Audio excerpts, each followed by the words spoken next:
Hello, everybody. My name is Eric D. Johnson, also known as BrightShine. I live here in the city of Memphis, state of Tennessee, and the county sheriff. And today's date is early Sunday morning, January the 1st. Not January, the month of January, 4th of January, 2015. And the time is 1:50 a.m. And again, today is the 4th of January, 2015. And I want to first say thank you to all my fans, my supporters for your continued encouragement and support.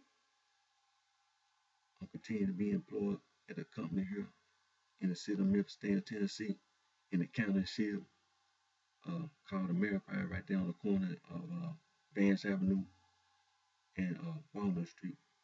I'm continuing to further my education at Monroe College online. I'm pursuing an associate degree in business administration with a concentration in marketing. And I want to first say thank you. Not thank you, but I want to wish everybody a happy new year. As you know, this is the new year 2015, and hoping everybody have some positive uh, intentions for 2015. And make a listen. Screen.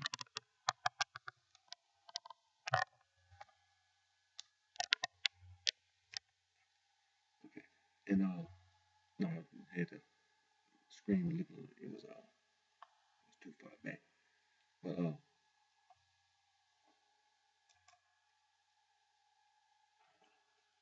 on today's video, no, on last week's video, we had a lot of review, and and it was needed on different types of arguments.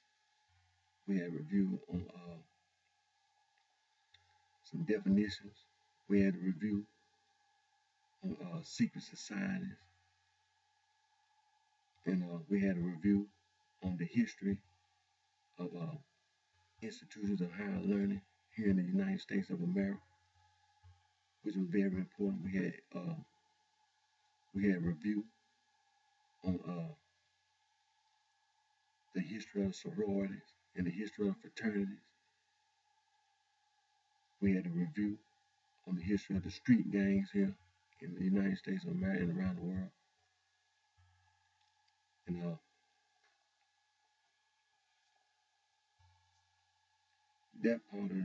that was some very important review information that needed to be reviewed, because that information has caused many people to be misled, to be misinformed,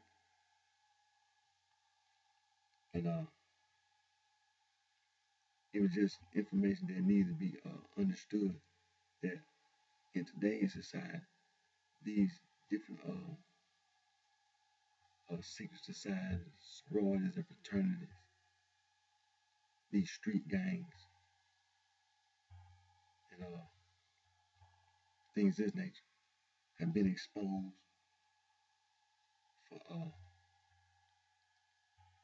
for trying to influence people around the world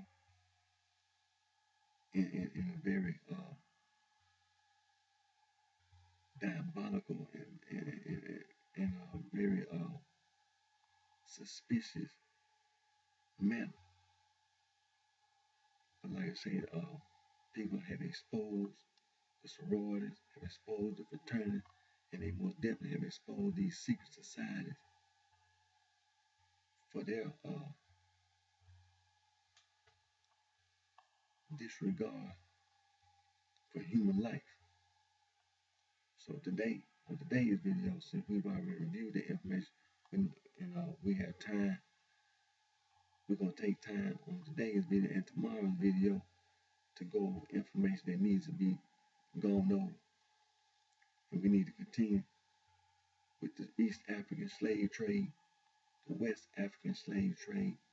We need to continue going over information, languages of Africa, very important, because when we deal with the influence, see, the secret societies have used language to influence people around the world. When you talk about religion, they take language. The secret society take the languages. They take African languages, and they influence people around the world in a very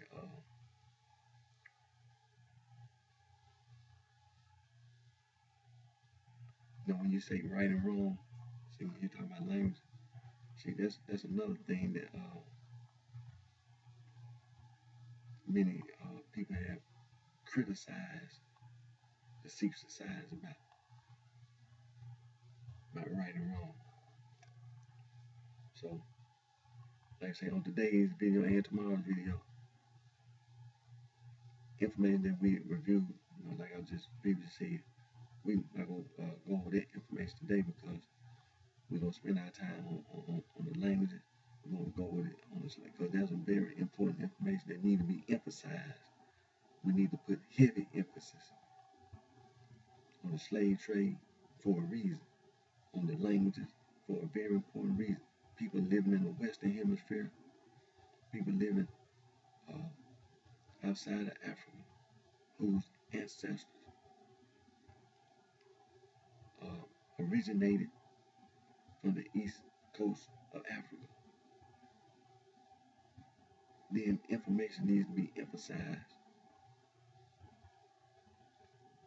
When you have people living in the Western Hemisphere whose ancestors originated on the west coast of Africa, irregardless whether it was in the northwest Africa or whether it was in the Bantu area, what is referred to as Bantu land, information needs to be emphasized.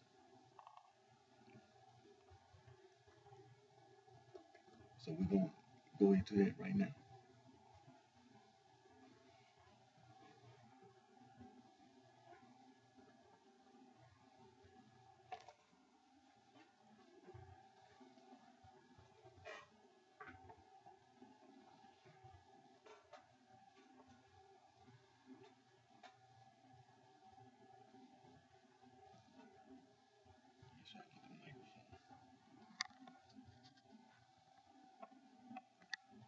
Make sure the microphone be able to pick up.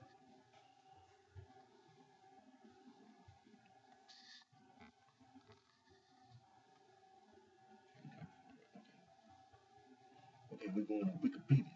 We're going to be on Wikipedia through the whole, whole time. We're going to, and they always have said about Wikipedia in a quick reference. They've already talked about Wikipedia and the quick reference, so it won't be in we know it won't be in a controversy about referring to Wikipedia. So we're gonna go to Wikipedia on the languages. We're going to Afro-Asiatic.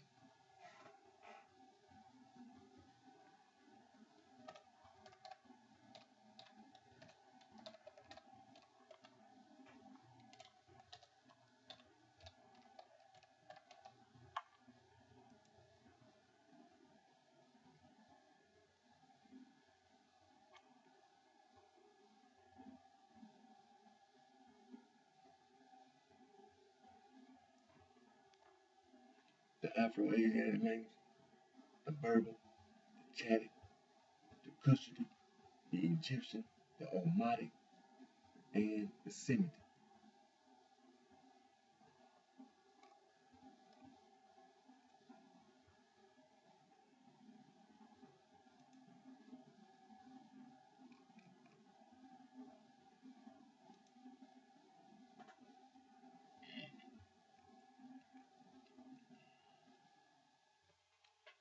And we're going to start with the Semitic first.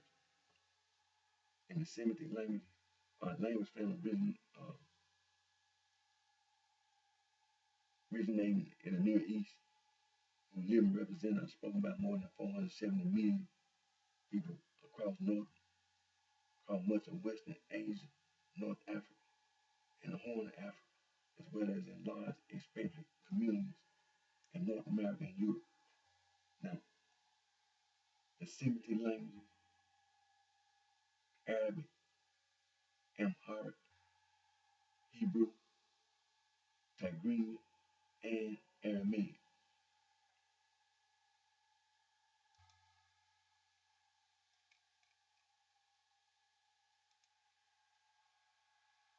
Now, the Hebrew language is a subgroup of the Semitic language. Now, the Canaanite language are a subfamily of the Semitic language. And the Canaanites include the Israelites and the Phoenicians, the Amorites, Ammonites, Moabites, and Edomites.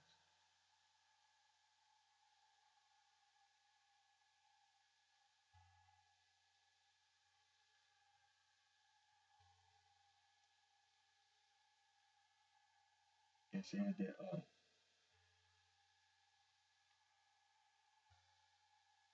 the Phoenician and Punic is a dialect of the Phoenician. They both are extinct. Then you have Hebrew, the Ammonite is extinct, Moabite is extinct, Edomite is extinct, Biblical Hebrew is extinct, Tiberian Hebrew, Mizrahi Hebrew, Yemenite Hebrew, Ashkenazi Hebrew, Mishneh Hebrew, Medieval Hebrew, Haskalah Hebrew, Modern Hebrew, and Israeli Hebrew, Ancient Sumerian Hebrew, and Samaritan Hebrew.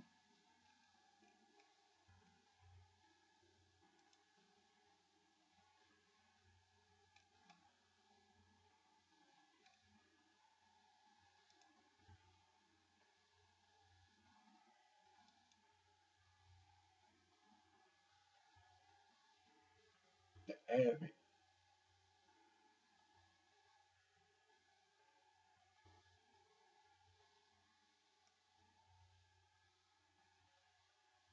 says that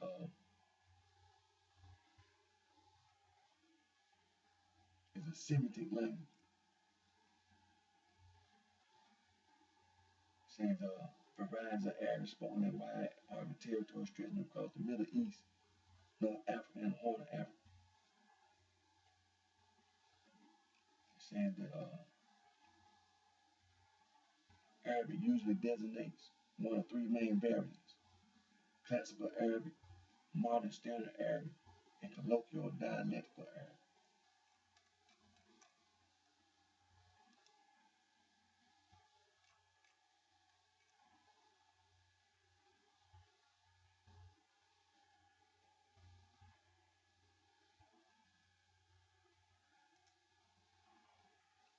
Amharic is a Semitic language spoken in Ethiopia. It is the second most spoken Semitic language in the world after Arabic and the official working language of the Federal Republic, Democratic Republic of Ethiopia.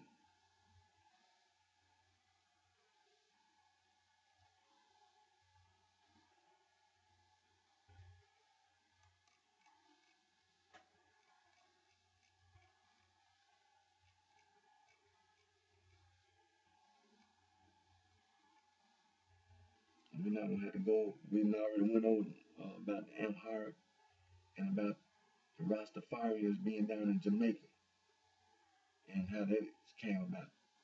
But as you know, we've been going over about the slave trade and the people down in Jamaica who are aware of their Bantu descendants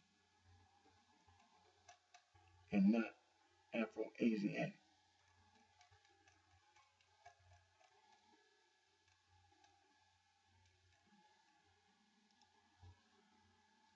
And, okay,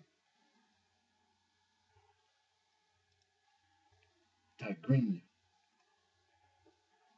is an Afro-Asiatic language spoken to the family Semitic branch. Tigrinya in the Horn of Africa. Tigrinya, speaking primarily having the Tigray region in northern Ethiopia.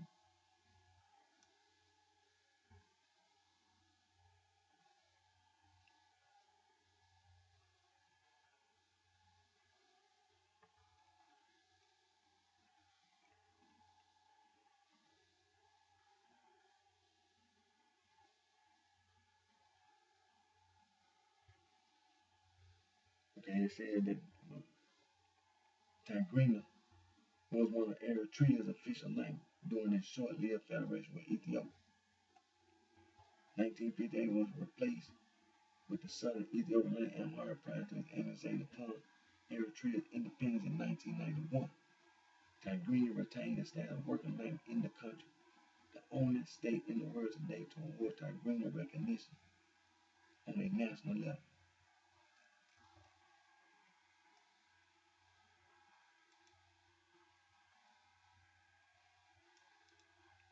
Aramaic is a family language of dialects belonging to the Semitic family. It is part of the Northwest Semitic subfamily, which also includes Canaanite languages such as Hebrew and Phoenician.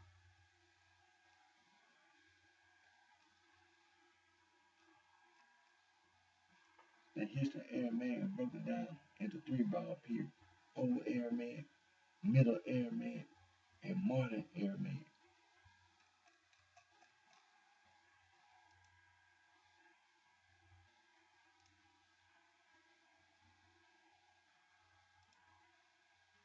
Old language are a branch of the Afro-Asiatic language family in southwestern Ethiopia.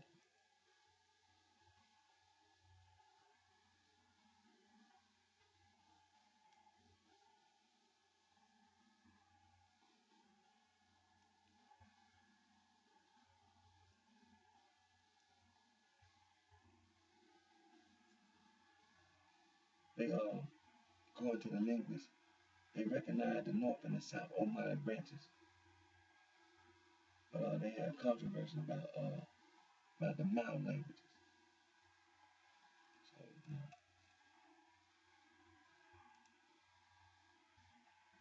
Egyptian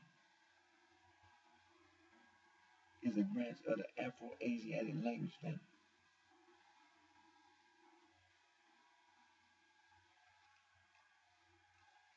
And then the scholars group the Egyptian language into six major chronological divisions: Archaic Egyptian language, Old Egyptian language, Middle Egyptian language, Late Egyptian language, Demotic Egyptian language, and the Coptic Egyptian language.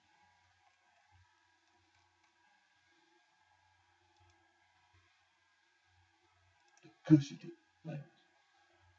The Cushitic are a branch of the Afro-Asiatic language family, spoken primarily in the Horn of Africa, Somalia, Eritrea, Djibouti, and Ethiopia, as well as the Nile Valley, Sudan, and Ethiopia, and parts of the African Great Lakes, Tanzania, and Kenya. The Cushitic languages are usually considered to include the following branches: the Bay of North Cushitic, Central Cushitic, Aga, Highland East Cushitic, Sadamic, Lowland East Cushitic, Dudley, and South Cushitic.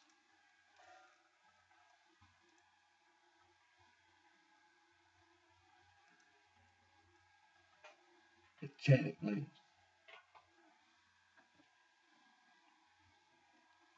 are a branch of the Afro-Asiatic language family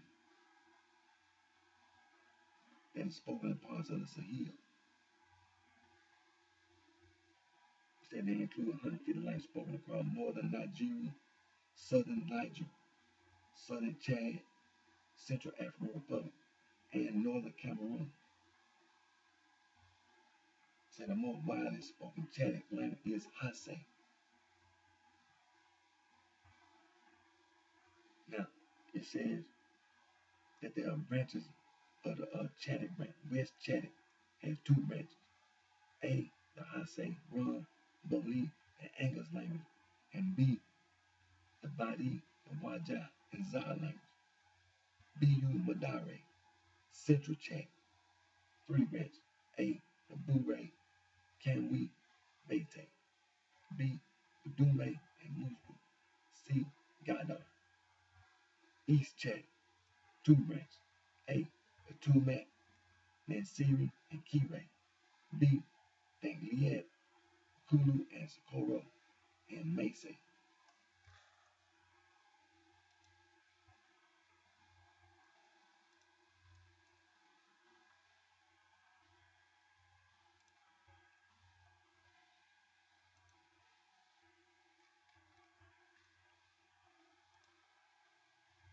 The Berber language. The Berber or the Berber dialects are a family of similar and closely related languages and dialects indigenous to North Africa. They are spoken by a large population in Algeria and Morocco, and by a smaller population in Libya, Tunisia, and northern Mali,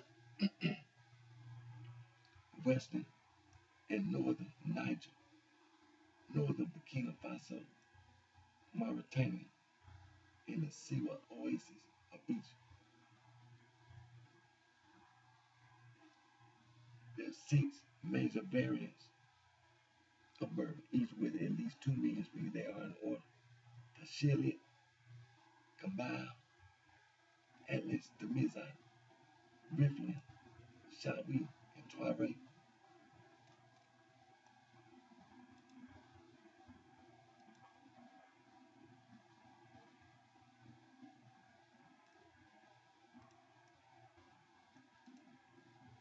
Now we're going to go to the Nilo-Saharan language.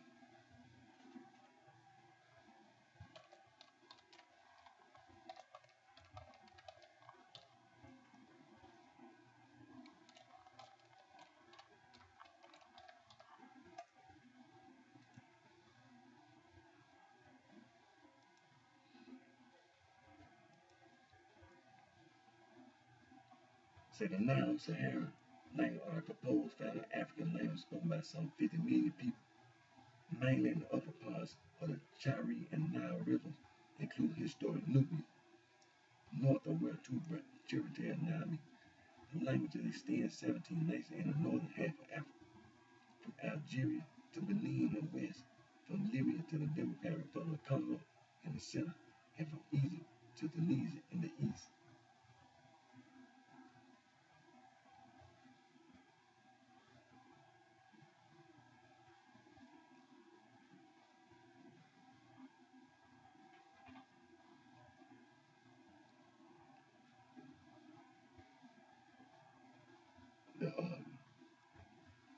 The major languages of Nilo-Saharan, the Luo, Dulo language of Luo, Kenya's largest, 3rd largest ethnicity after the Niger Congo, Kikuyu, and Lue. The term Luo is used is used for a wider group of languages, which includes Dulo, Kanuri, including Kanimbu, the Sanghe, including Zarme, Tiso, Nubian, Nubare, if Aringe, Low Nubare is included, Collegian, which include the dialects Nanda and Poka, Lango and Luo language, Dinka, Acholi, another Luo language, Maasai, and Gambe, Nuer, Fur, and Tubu, which has 2 dialects, Tizage and Tidage.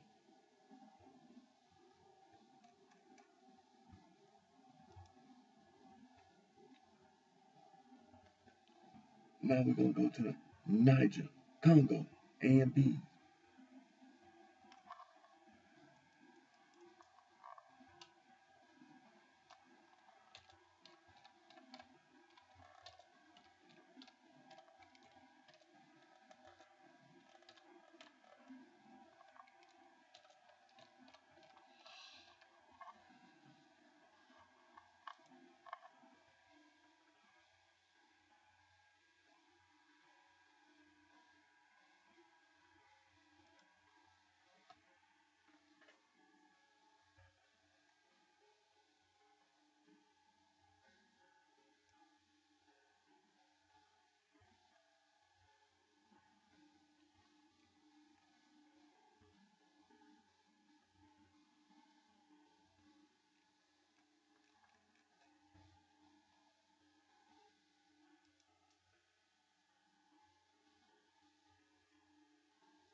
Okay,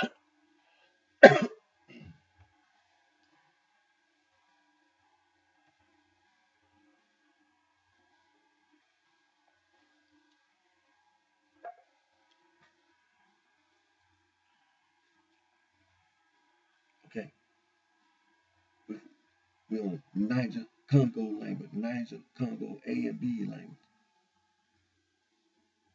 Okay, the traditional branches and major language of Niger Congo, the Kordofanian language spoken in southern central Sudan around the Nubé Mountains. The Mandi spoken in West Africa include Bambara, the main language spoken in Mali, as well as Soniki, the language spoken in Mali, but also in Senegal and Mauritania.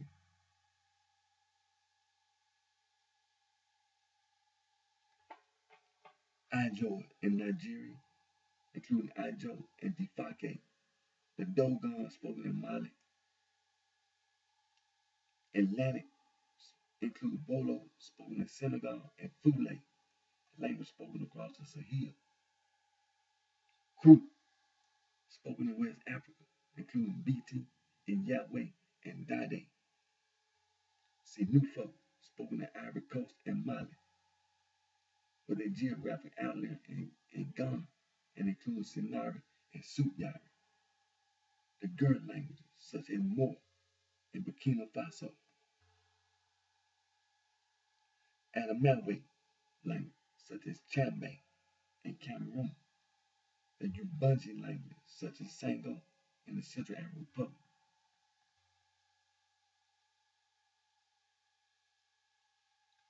The Kwe includes a Kan spoken in Ghana. Then you have your Volta language, which is West Benue Congo, include the GB languages spoken in Ghana, Togo, Benin, and Nigeria, of which Iwi is best known. They have Yoruba and Igbo language spoken in Nigeria. Then you have your East Benue Congo, the Bantu family, the Swahili, the Fang, the Congo, Zulu, and many other languages of Central and Southern Africa. Now, the Kordofan branch, then you have the Mandi branch with Bambare, Jule, Manike, Mindi, Soniki, Dan, Mandinka, and Capelli, Susa. Then you have your Eastern Mandi. You have Western Mandi and Eastern Mandi. Then you have your Atlantic branch, the Fug, then Dogon, Ijoy, Azon, Ijoy language, Kru language. The Ger is more, it's Matsi. That what the more is, Masi. Sinufo, Sibare, Momare, Suyari, Sinufo, Adamawe, Ubanjian group, Mumuyi, Injibake, Sango, and Zandi. The Kwe languages, Akan, Iwi, Bali, Fon, Kadami, and Anya. Then you have your West Benue Congo like Yaruba, Edo, Igbo, Nupe, Adome,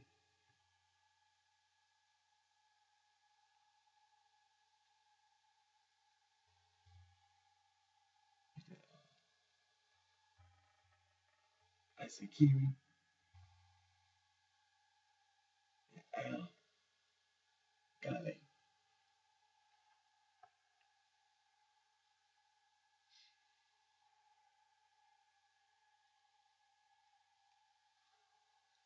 Then you have your Plateau,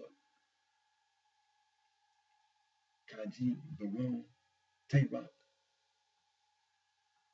Then you have your Cross River, Abibo, and Afik. Then you have your Teal. You have your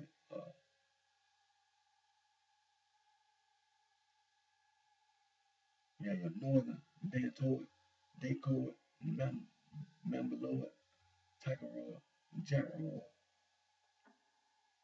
Tia, Ecoid, Inyang.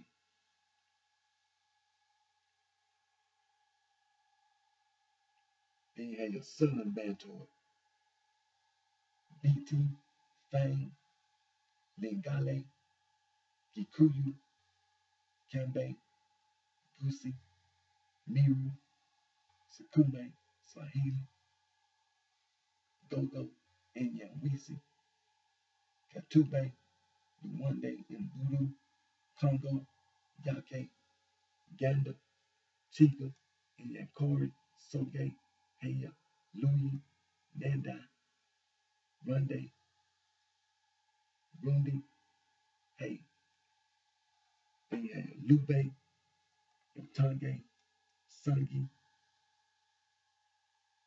Inyakusi, Ngandi,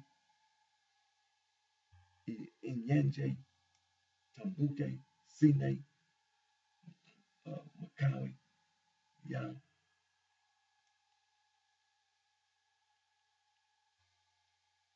Ngulu, Makandi, Shone,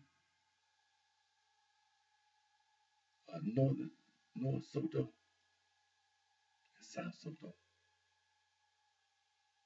Tiswane, Indown, South Indibili, Loza, North Indibili, Swazi, Hosa, Jose, Zulu, Tisange, Tiswe, Range, Chopa, and Bende.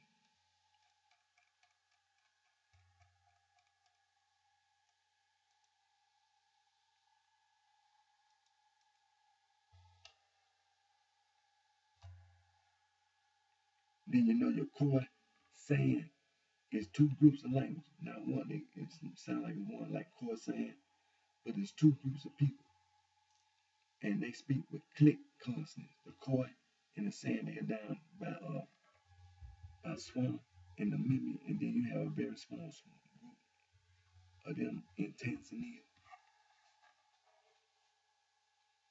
And through intermarriage, some of the Niger Congo have intermarried with the core and the saying, and have adopted some of those click consonants. And then you have your Austronesians,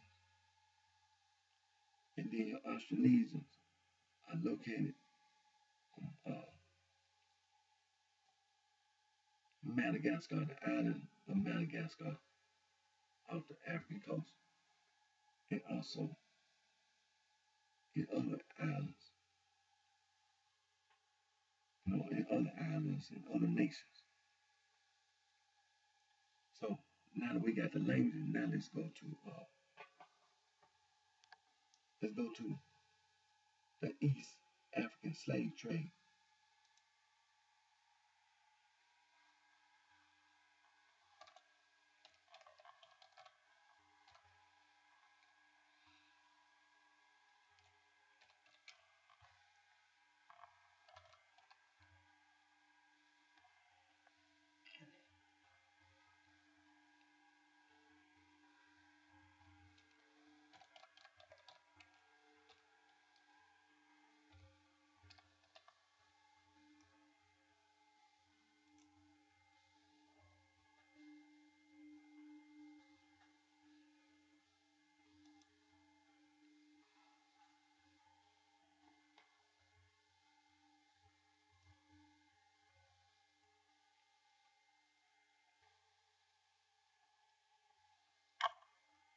What I did that for.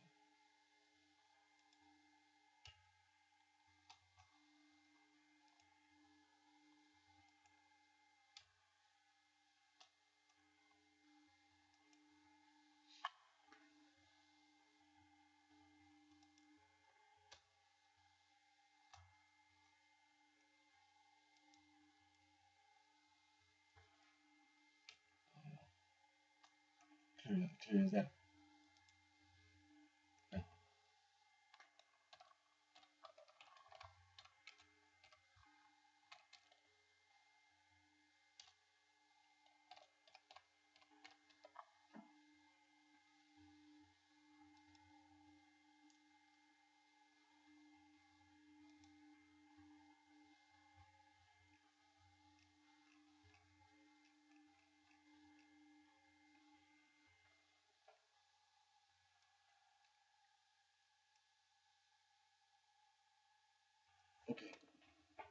We're on Wikipedia, slavery in Africa. You can look up the Arab slave trade, or you can look up slavery in Africa on Wikipedia, and the information that is there. Now, we've been talking about Tip to Tip. He was Swahili, and he was one of the biggest traders of slaves from Africa to parts in the East, of Asia, and East Asia, West Asia, and South Asia.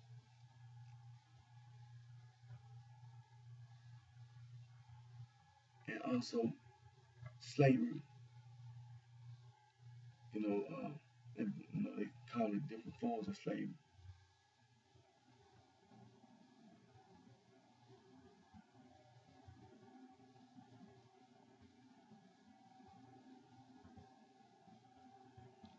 That slavery was going on in the Horn of Africa. And there's the same group of people, the Bantu people, had to deal with all this atrocious treatment from the Afro-Asiatic, because in the Horn of Africa, the Bantu women were used as sex slaves. They were having sex with the Afro-Asiatic and being impregnated by the Afro-Asiatic. The Niger Congo men were not even given any regard whatsoever.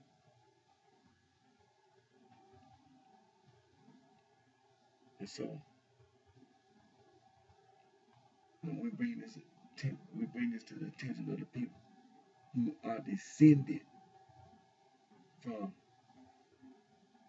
the people living in the Great Lakes area, people living on the east coast of Africa, is that you Bantu, you Bantu. And when I sit here and say that, that has a very significant meaning.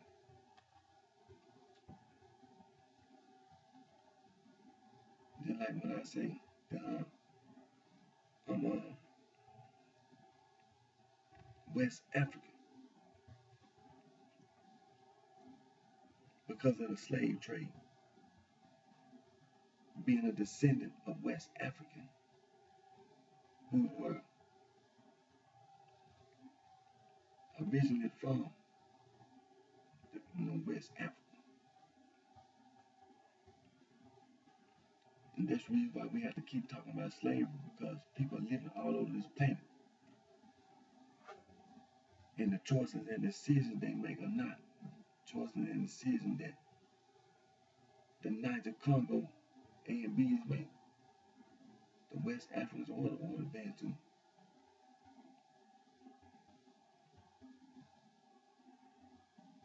So we don't want to never negate the slave trade, by no means.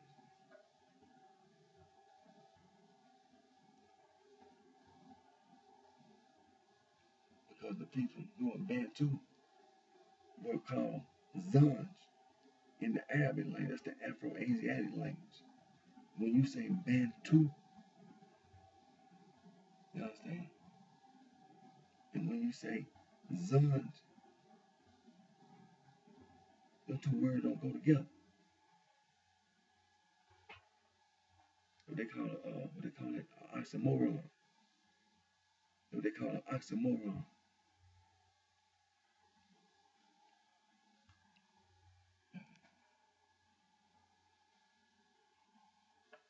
I'm gonna see if my dictionary.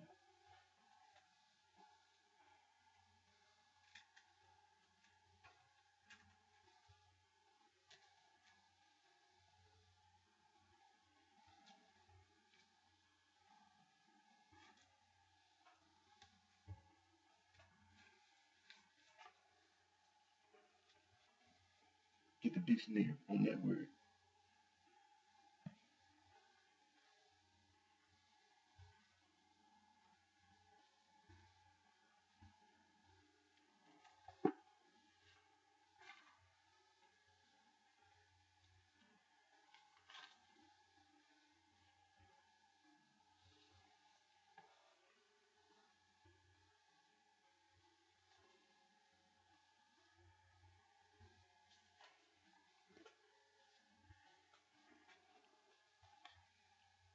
Okay, an oxymoron, according to the dictionary,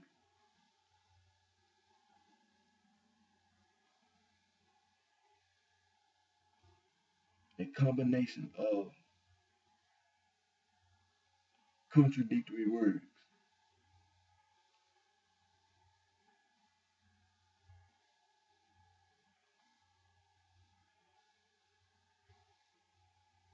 Combination of contradictory words. When you say Zanj, you say Bantu, can't put that together. Totally contradictory.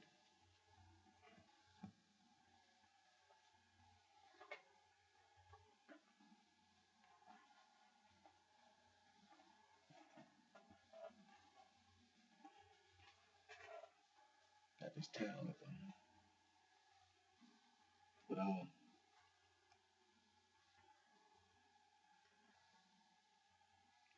like I said, when we talk about the East African slave trade, you know, we talk about tip through tip,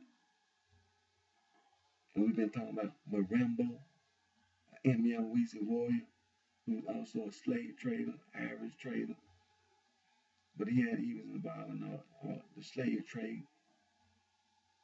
And we talk about M. Siri, who was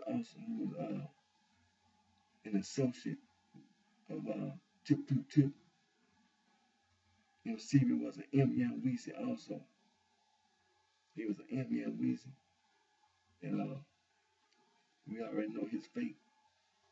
That he was killed about a dispute between him and some other people. Got into a dispute, some Europeans, and he was killed. And you know, we learned that M. Siri gave one of his daughters to Tip Through Tip to marry and to be his wife, Tip Through Tip wife. And that's the East African slave trade.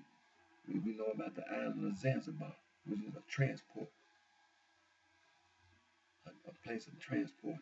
And from there, slaves were sent to different parts of the world. That's in the East African slave trade. And we need to continue to put emphasis on the East African slave trade because the people whose ancestors originated from the East Coast of Africa. And what is their nationality, their ethnicity, what was their gender, you understand? What about their color, race? Who are those people? Well, now they still here today, yes they are. The Bantu, who were put in slavery and sent away. And then the Bantu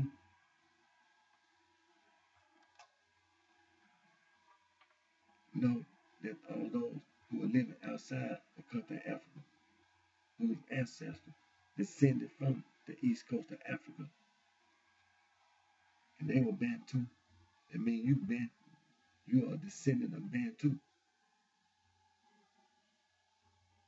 And these are things you need to continue to emphasize yourself, that you're a Bantu. Now, the West African slave trade is also on the west coast of Africa.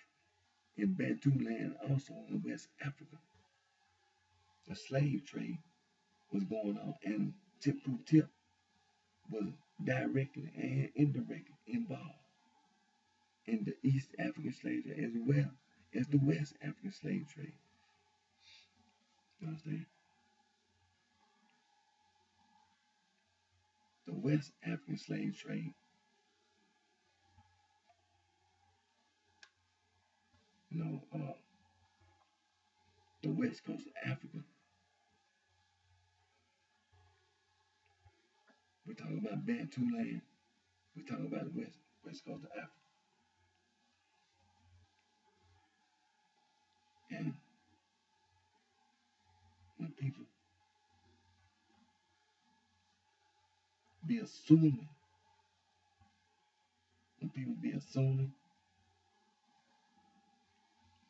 that they have gotten away with something,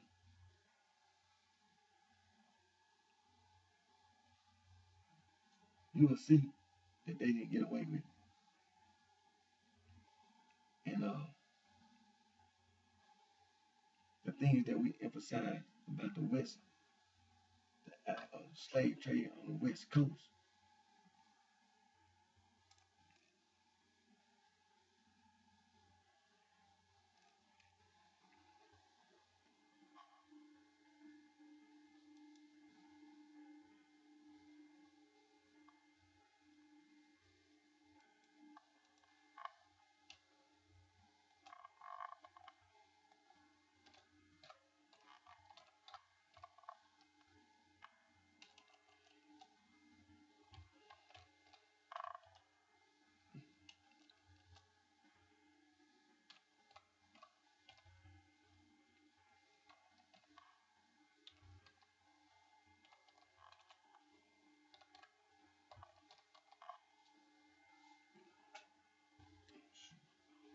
you put wrong letters in there.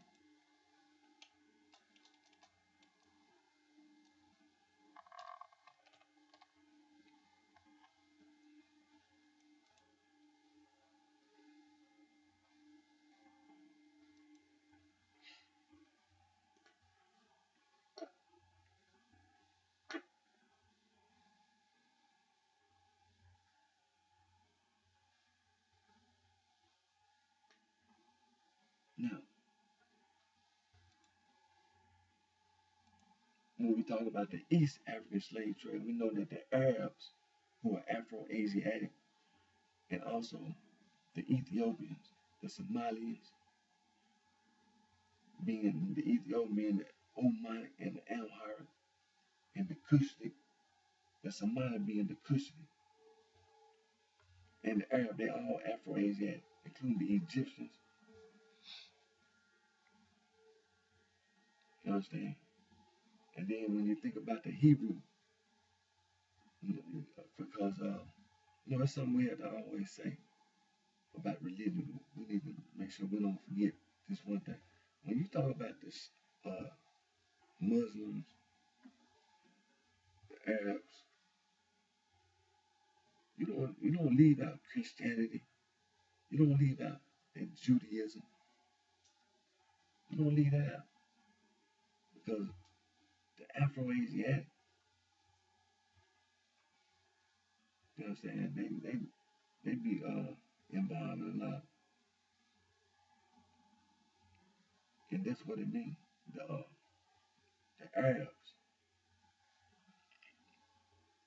were the main uh, supporters of the slave trade in East Africa.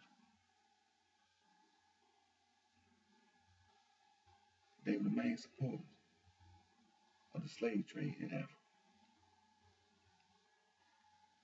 mainly on the East Coast of Africa, because they had the chattel slavery going on. Then they had the domestic servants. You understand? On the East African coast, they was having sex with the women, and the women were getting pregnant by getting pregnant by the Afro-Asiatic. But it was the men was the men, the Afro, it was the Niger Congo men dealing with uh, the Afro-Asiatic man. And then on the Atlantic slave trade, the Atlantic slave trade up and down the west coast of Africa, off the west coast of Africa. And the important thing about the slave trade on the west coast of Africa is when did it start? See, they already had the East African slave trade going, and then slavery was not new on the African continent, but it was done in a way that the people could explain what was being done. See, they can talk about it, they can explain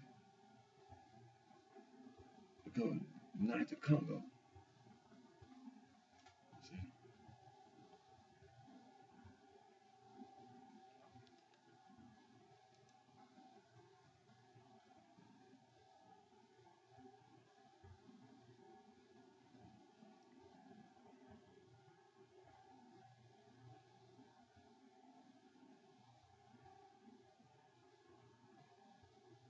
okay, we on Wikipedia. So like we been on the East African slave trade. We on Wikipedia. No, we still on slave trade. It said the Atlantic slave trade or transatlantic slave trade took place across the Atlantic Ocean from the 16th through to the 19th century. The vast majority of those enslaved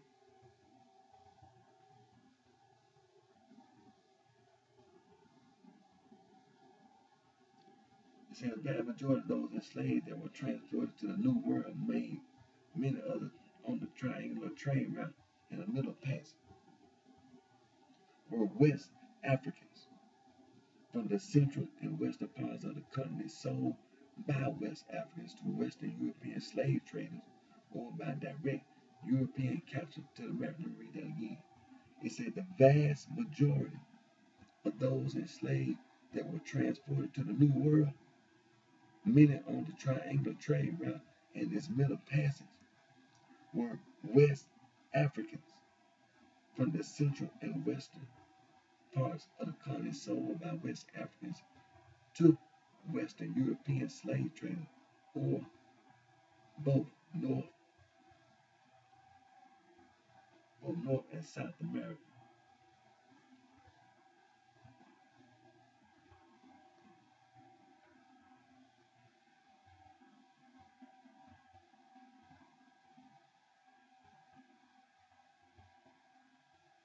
Okay, it says here the Portuguese were the first to engage in the New World slave trade in the 16th century, and others soon found ship owners considered the slaves as cargo to be transported to the Americas as quickly and cheaply as possible, there to be sold to labor in coffee, tobacco, sugar, and cotton plantations, gold and silver mines, rice fields, construction industry, construction industry, cutting timber, ships, and skilled labor.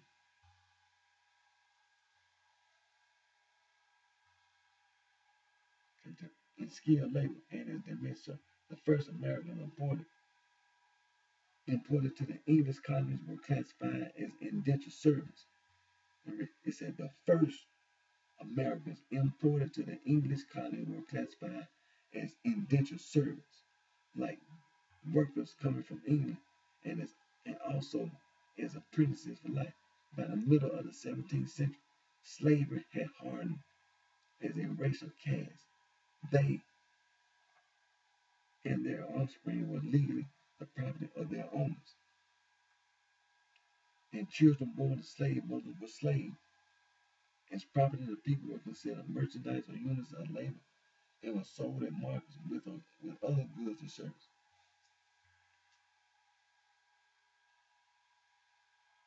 The traders, Atlantic slave trader ordered by trade by were the Portuguese, the British, the French, the Spanish, the Dutch Empire, and the 13 colonies. Several had established outposts on the African coast and where they purchased slaves from local African leaders.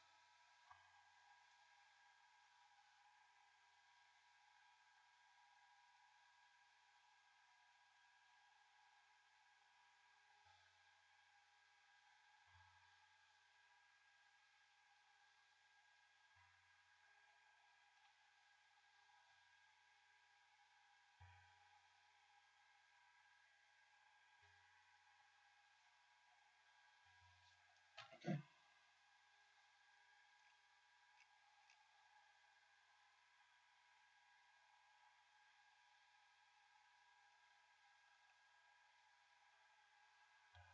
It said the Atlantic slave trade arose after trade contacts were first made between the continents of the Old World, Europe, Africa, Asia, and those of the New World, North America and South America. For centuries, tidal currents had made ocean travel particularly difficult and risky for the ships that were then available, and as such, there have been very little, if any,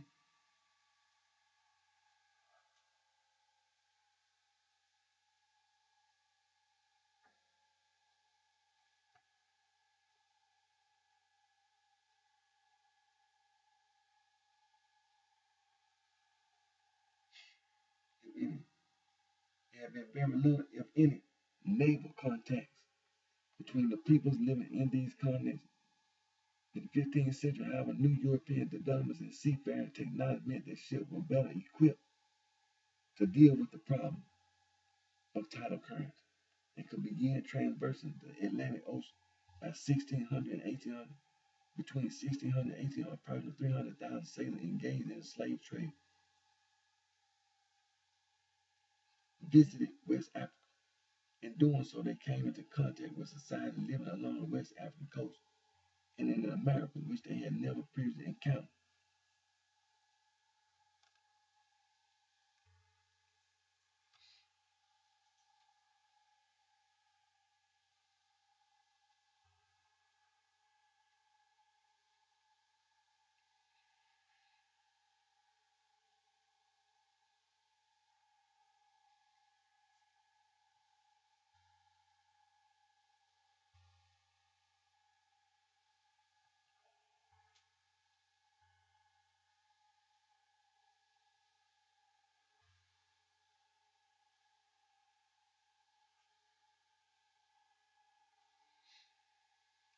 Okay.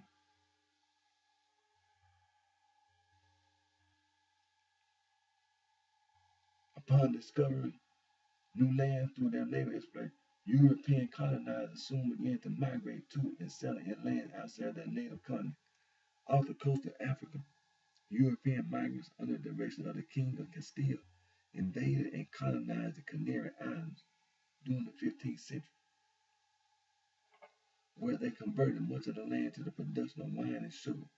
Along with this, they also captured native Canary Islanders, the gauchos, to use as slaves both on the islands and across the Christian Mediterranean.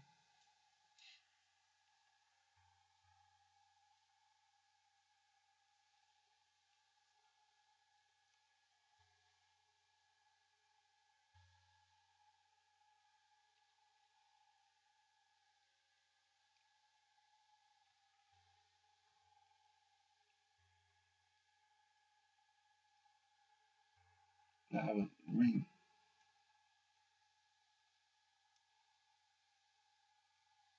okay.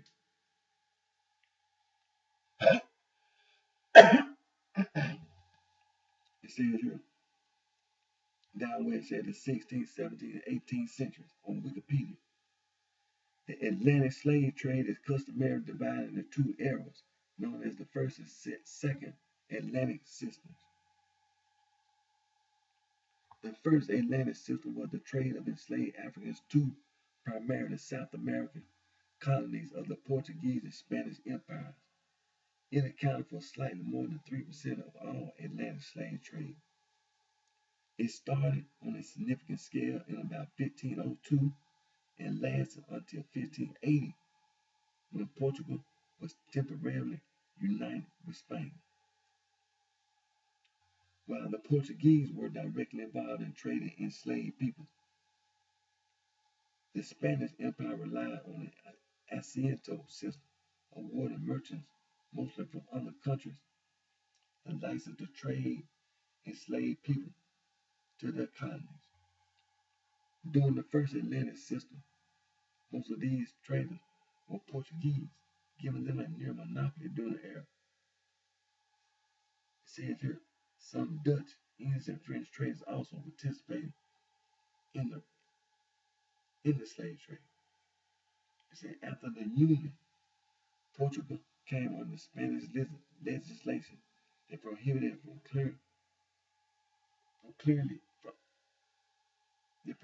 from directly engaging in the slave trade as a carrot.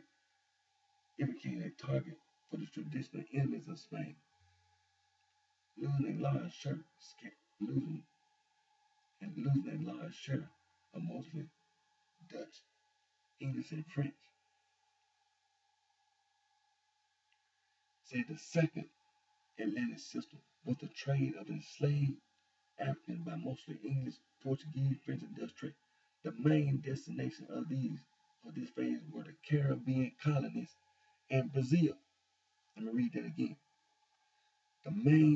The second Atlantic system was the trade of enslaved Africans by mostly English, Portuguese, French, and Dutch traders. The main destination of these phases were the Caribbean colonies and Brazil.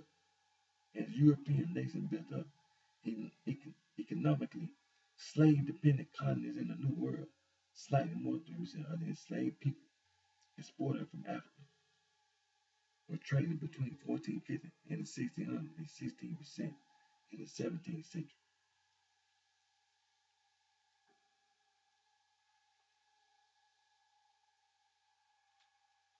Okay.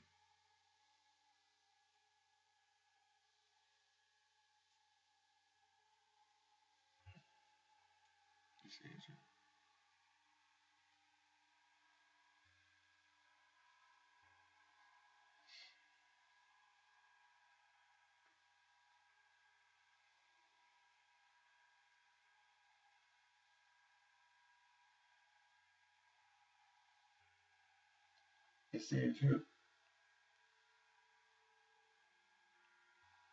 by the 1690s, the English were shipping the most slaves from West Africa.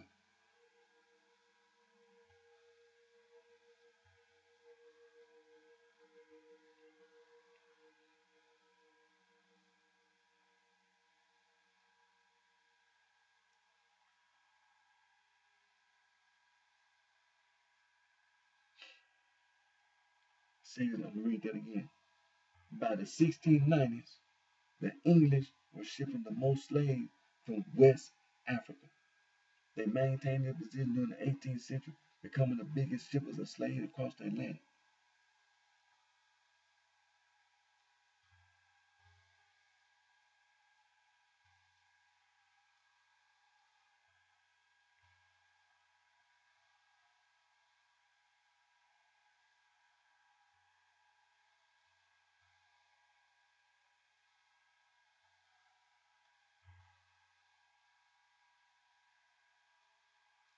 Okay, I was reading something. It said European colonies initially practiced systems of both bonded labor and Indian slavery, enslaving many of the natives of the native world. For a variety of reasons, Africans replaced Native Americans as the main population of enslaved people in America. In some cases, such as on some of the Caribbean islands, diseases such as smallpox and warfare eliminated the natives completely. In other cases, such as in South Carolina, Virginia, in the New England colonies found they needed alliances with native tribes together with the availability of enslaved Africans at affordable price beginning in the early 18th century. For these colonies, they banned North American slavery.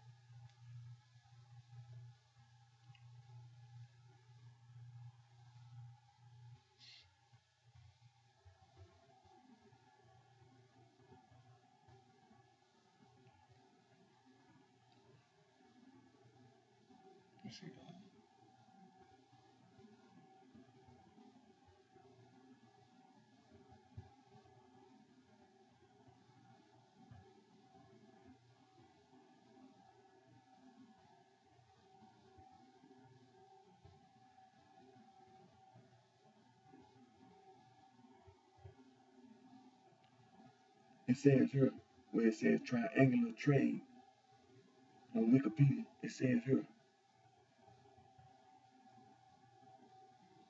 a number of African kings and merchants took part in the trading of enslaved people from 1440 to about 1833. For each captive, the African rulers would receive a variety of goods from Europe. These included guns, ammunition, and other factory-made goods. The second leg of the triangle exported enslaved Africans across the Atlantic Ocean to the Americas and the Caribbean islands. The third and the final part of the triangle was the return of goods to Europe from the Americas. The goods were the products of slave labor.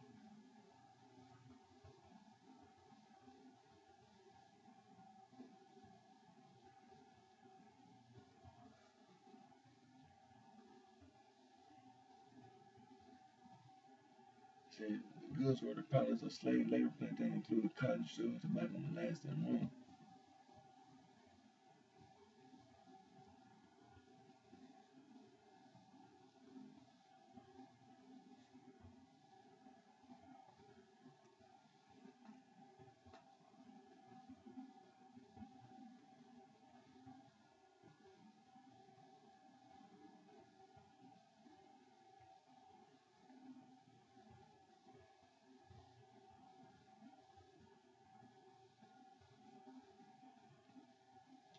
Okay, it says here about the labor and slavery.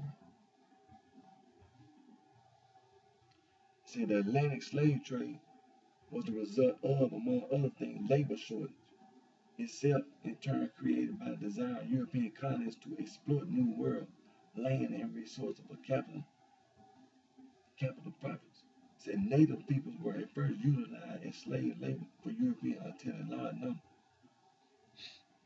died from overwork and old world diseases. Alternative sources of labor, such as indentured servitude, failed to provide a sufficient workforce. Many crops could not be sold for profit, or even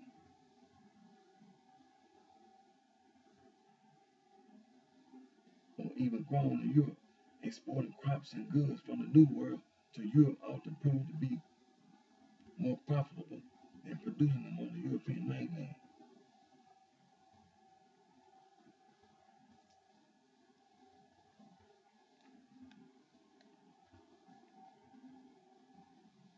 It says here,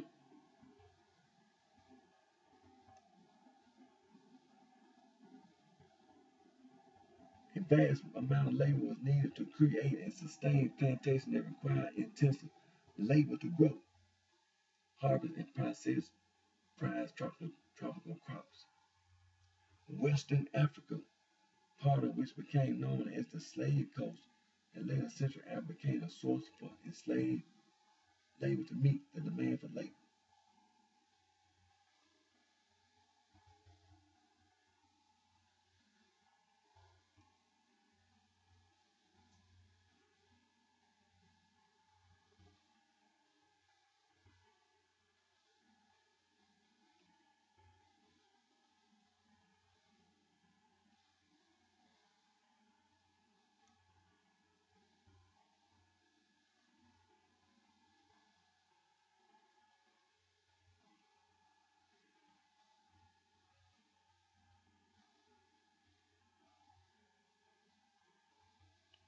Okay, it says here,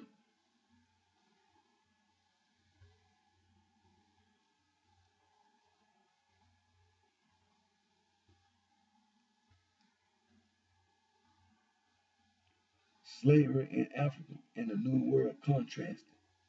Forms of slavery vary both in Africa and in the New World. In general, slavery in Africa was not uh, heritable.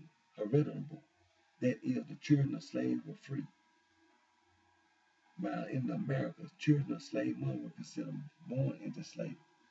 This was connected to another distinction. Slavery in West Africa was not reserved for racial or religious minorities as it was in European countries, although the case was otherwise in places such as Somalia, where Bantus were taken as slaves for the ethnic Somalis. Remember, we were talking about that East African slave trade and the East African slave trade in the Horn of Africa, the Bantu women being used by the Afro-Asiatic man for sexual pleasure.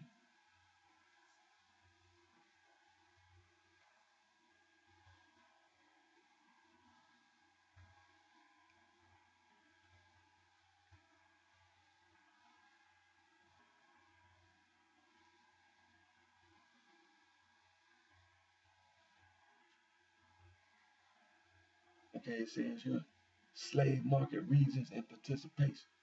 There were 8 principal areas used by Europeans to buy and ship slaves to the Western Hemisphere.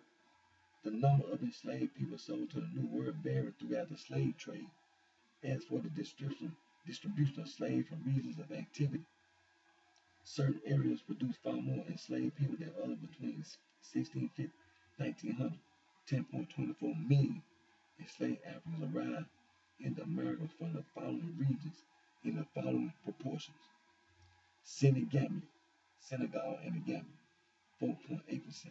Upper Guinea, Guinea-Bissau, Guinea, and Sierra Leone, 4.1%. The River Coast, Liberia and Cote d'Ivoire, 1.8%. Gold Coast, Ghana and Eastern Cote d'Ivoire, 10.1%. The Gold Coast, Ghana and east of Cote d'Ivoire, 10.4%. The Bay of Benin, Togo, Benin, and Nigeria, west of the Niger Delta, 20.2%. West Central Africa, Republic of Congo, Democratic Republic of Congo, and Angola, 39.4%. Southeastern Africa, Mozambique, and Madagascar, 4.7%.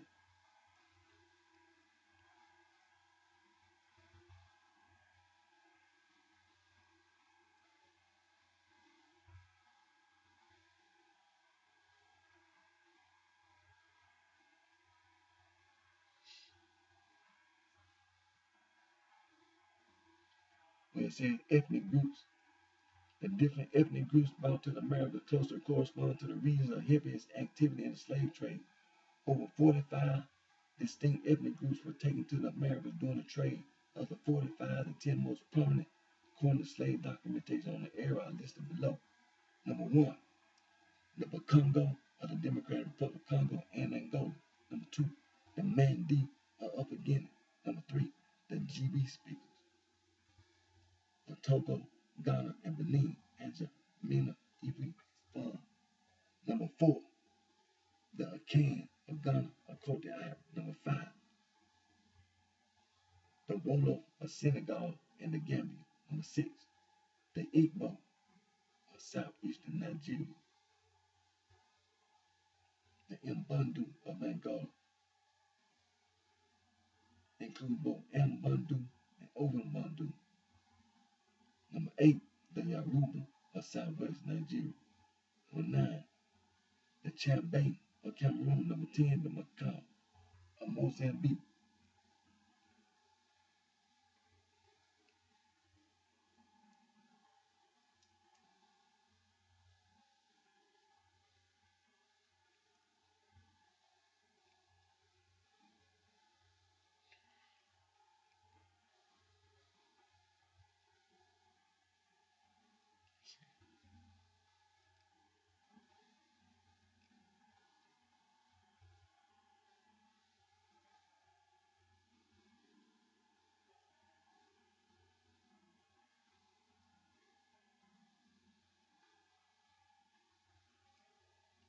Okay, it says here, pay close attention.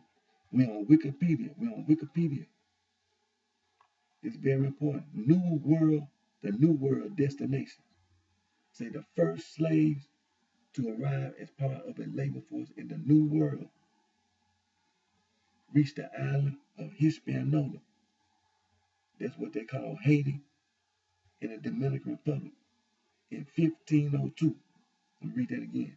The first slaves to arrive as part of a labor force in the New World reached the island of Hispaniola, now Haiti in the Dominican Republic in 1502.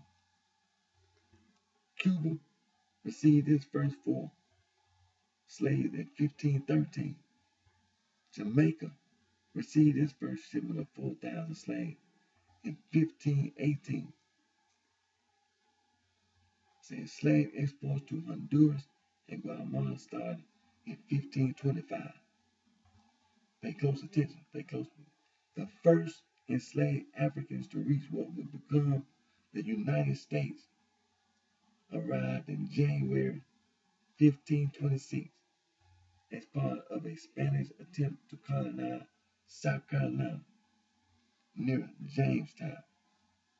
By November, the 300 Spanish colonists were reduced to 100, and their slaves from 100 to 70.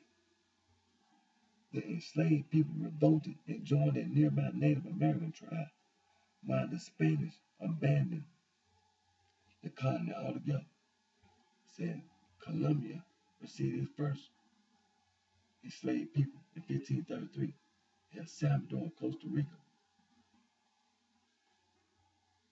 and Florida began their stints in the slave trade in 1541, 1563, and 1581, respectively. And it says here,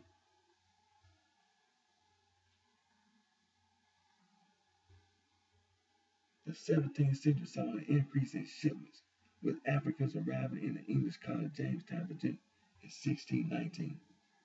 These first kidnapped Africans were classified as indentured servants and freed after 7 years. Chattel slavery was codified in Virginia law in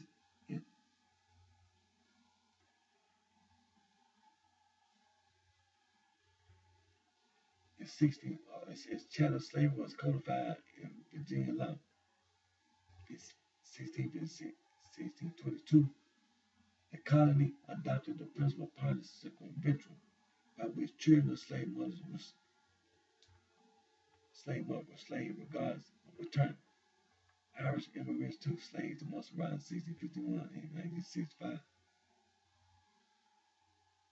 were shipped to Belize.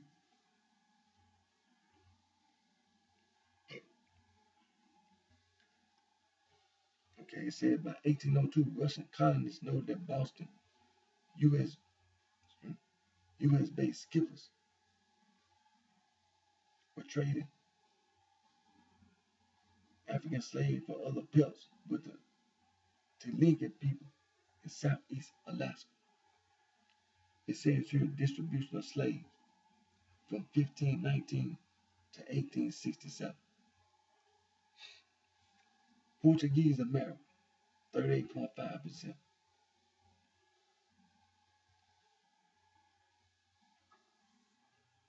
British America minus North America, 18.4%. Spanish Empire, 17.5%.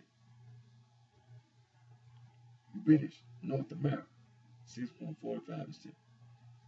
Dutch West Indies, 2.0%. Danish West Indies,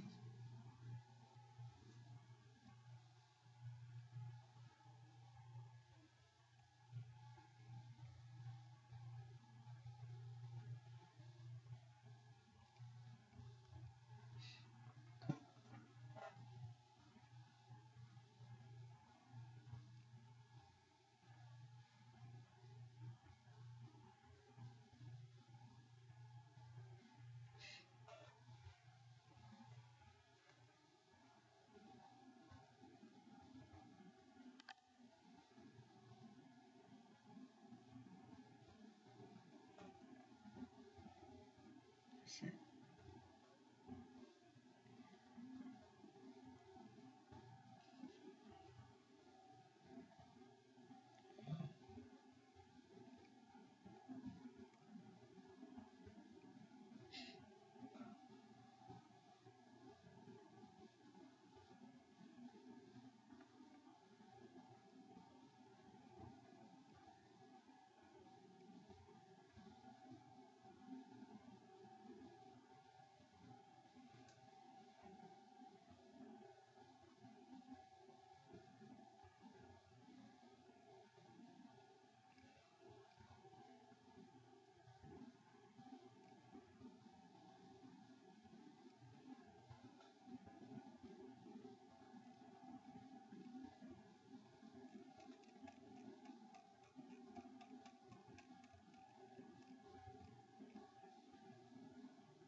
Now,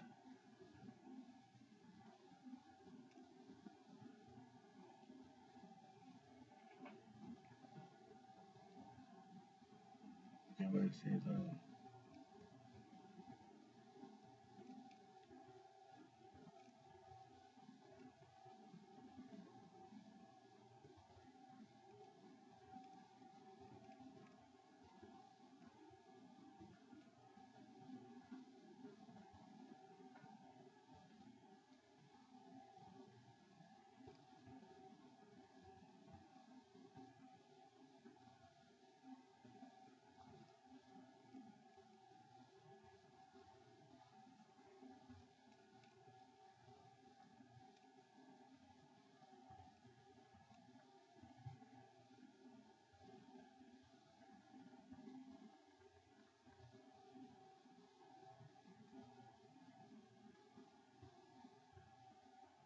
okay,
now,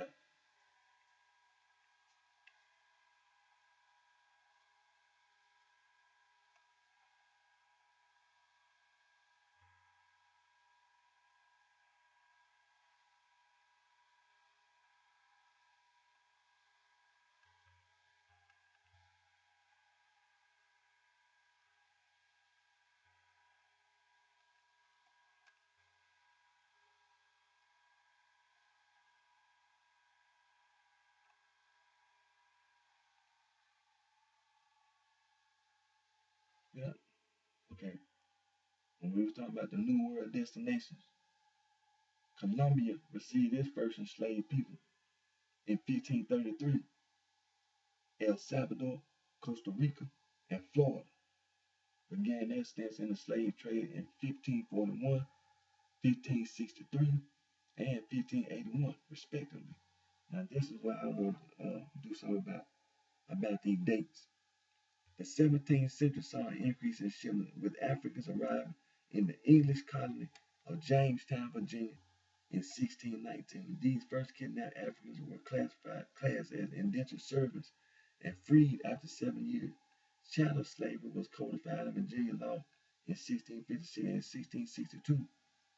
The colony adopted the principle of partes sequester ventrum, by which children of slave owners were slaves, regardless of paternity.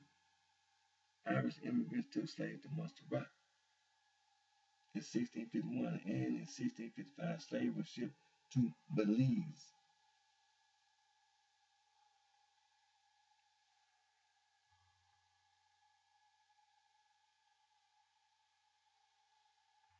Now, when we talk about North America, that means the United States of America and Canada. And slaves came here,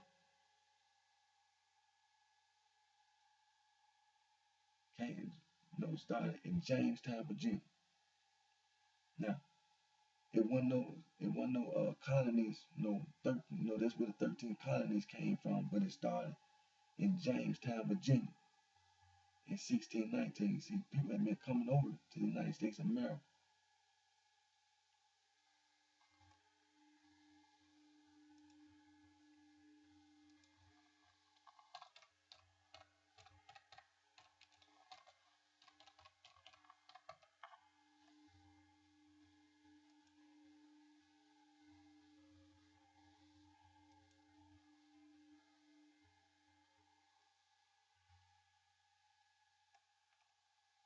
Now, we're on Wikipedia. We're talking about the 13 colonies.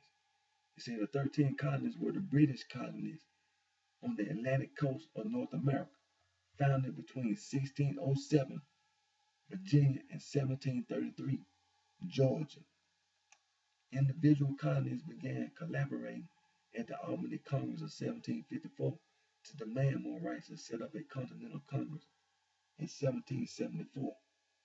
They declared independence from Great Britain in 1776 and formed a new nation, the United States of America.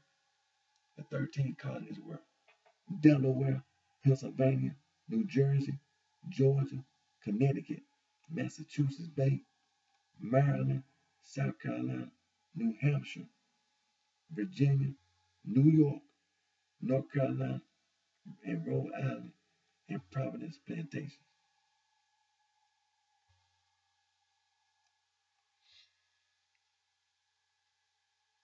Now,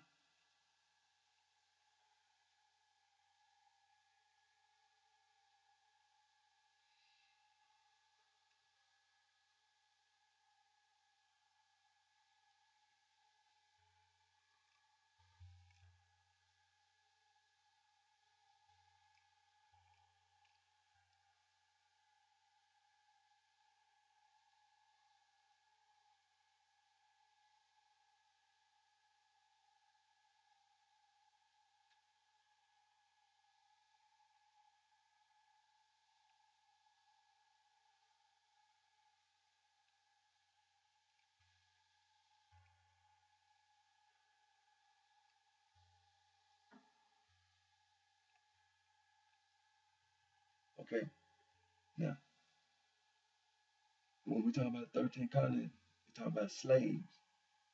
Slaves imported into colonial America, years 1620 to 1700, 21,000, 1701, 1760, 189,000, 1761 to 1770, 63,000, 1771, 1780, 15,000, a total of 287,000.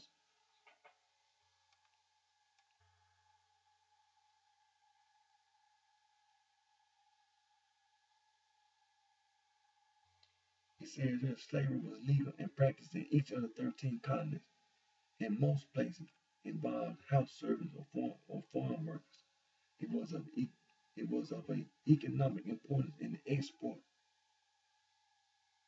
export oriented tobacco plantation of Virginia and Maryland, and the rice and indigo plantation of South Carolina. About 287,000 slaves were imported into the 13 colonies, or 2% of the 12 million slaves brought across from Africa. The great majority went to sugar colonies in the Caribbean and to Brazil, where life expectancy was short and the numbers had to be continually replenished. Since life expectancy was much higher in the U.S. combined with a very high birth rate, the numbers grew rapidly by excesses of birth over deaths. reaching nearly 4 million by the 1860s census. From 1770 until 1860, the rate of natural growth of, North American slaves was much greater than for the population of any nation in Europe, and was nearly twice as rapid as that of England.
Now,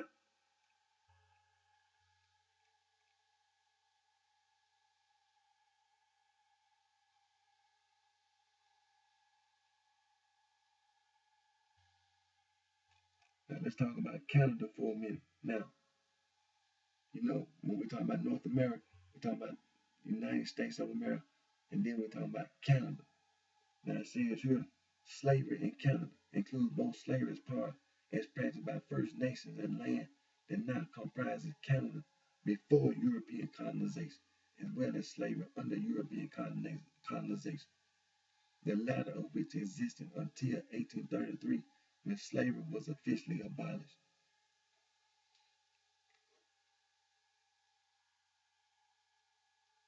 Some slaves were of African descent, but most were Aboriginal, typically called Panis, likely a corruption of Pawnee. Slavery within Canada's current geography was practiced primarily by Aboriginal groups, while there was never any significant Canadian trade in African slaves.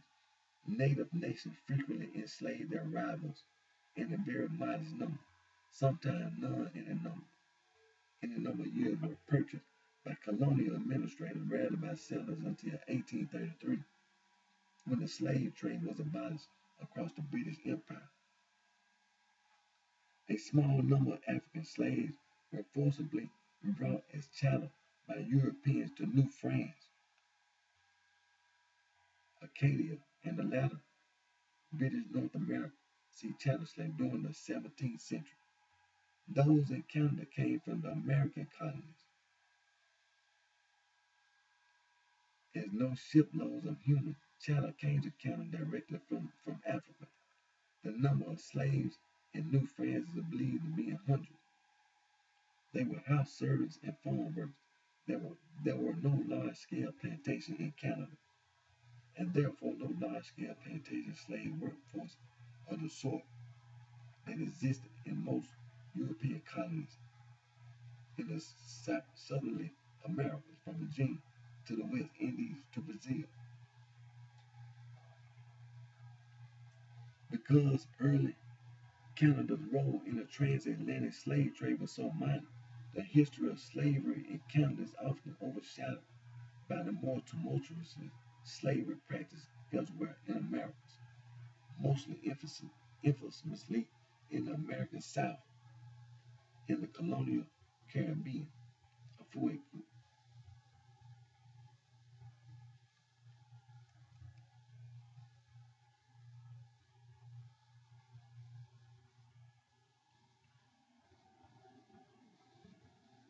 Says here,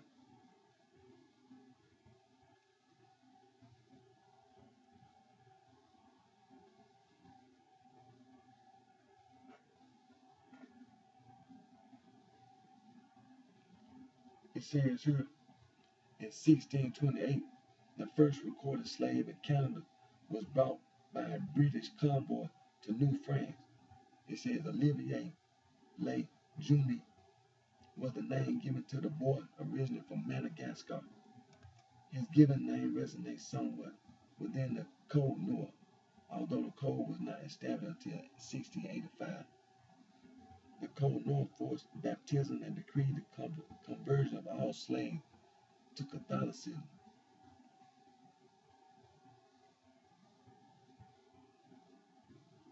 It says that by 1682, New France's population was 11,562 people, made up primarily of fur traders, missionaries, and farmers settled along the St. Lawrence Valley.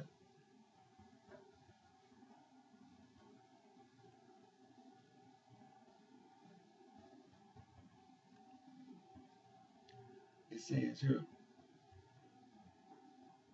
to help overcome its severe shortage of servants and laborers, King Louis XIV granted New France's petition to import black slaves from West Africa.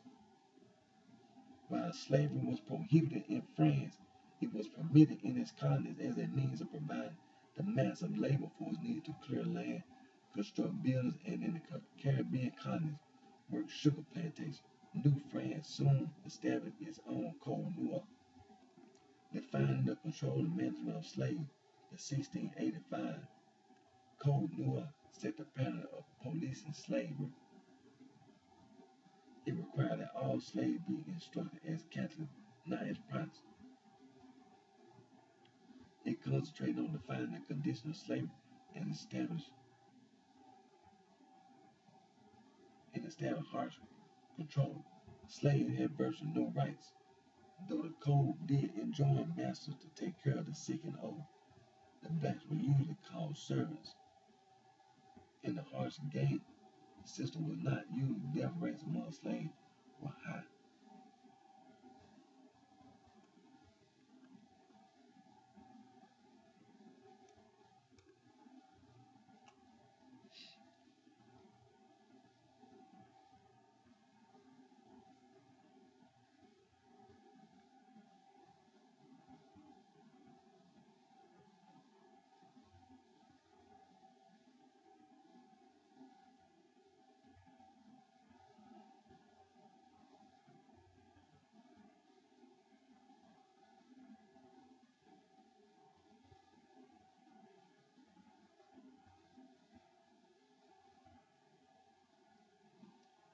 It says here that Marie Joseph Angelique was the black slave of a rich widow in Montreal, according to a published account of her life by Fouye Cooper in 1734.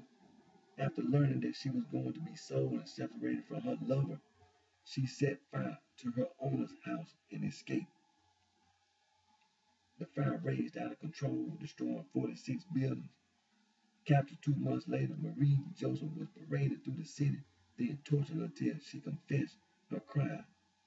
It says in the afternoon of the day of execution, Angelique was taken one last time through the streets of Montreal, and after the stop at the church for her midday honorable, mounted a scaffold facing the ruins of the building destroyed by the fire, and there was hanged, then strangled until dead. Her body flung into the fire, and the ashes scattered in the wind.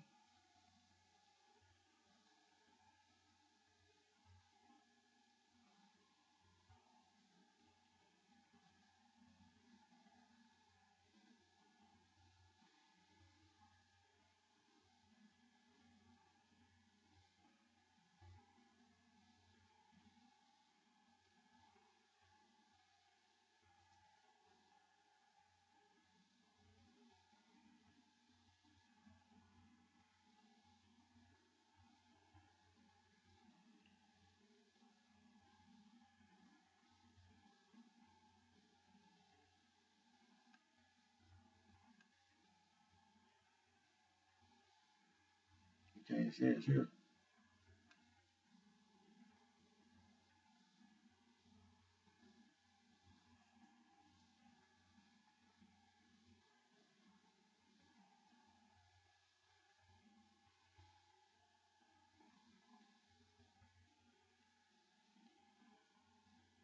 Canadian First Nations owned or traded in slaves an institution that had existed for centuries or longer among certain groups. Shawnee, Potawatomi, and other western tribes imported slaves from Ohio and Kentucky and sold them to Canadian settlers.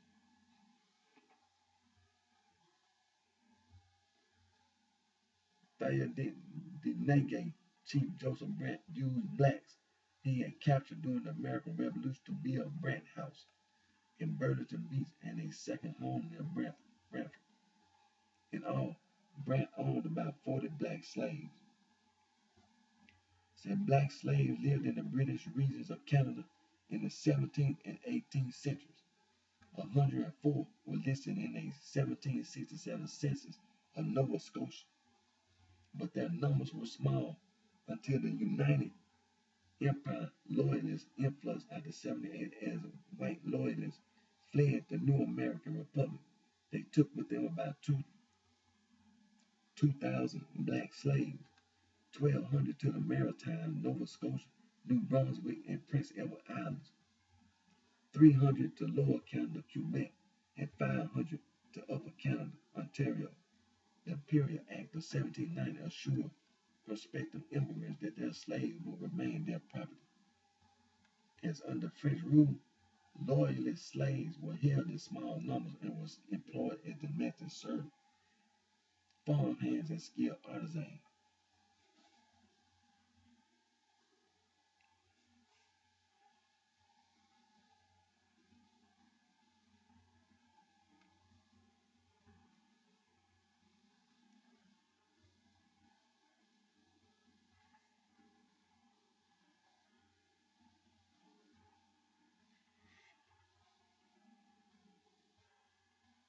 Now it says here,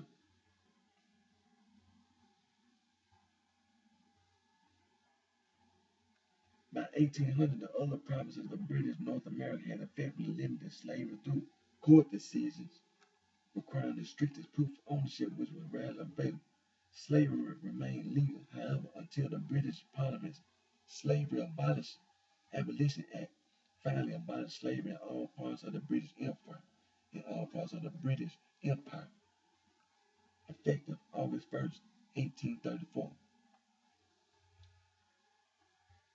It says here, the Sierra Leone Company was established to relocate groups of formerly enslaved Africans, nearly 1,200 black Nova Scotians, most of whom had escaped enslavement in the United States. Given the coastal environment of Nova Scotia, many had died from the harsh winters there. They established a settlement in the existing colony in Sierra Leone, already established to home the poor blacks of London. In Freetown in 1792, said many of the black poor were African Americans who had been promised their freedom for joining the British Army during the American Revolution, but also included other African and Asian inhabitants of London.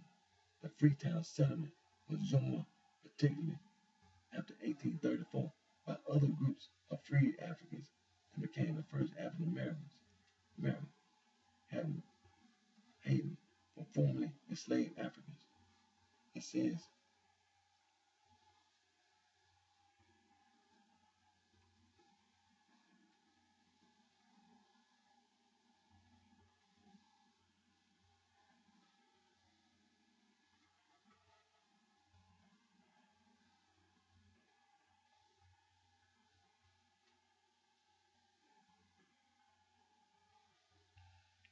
here,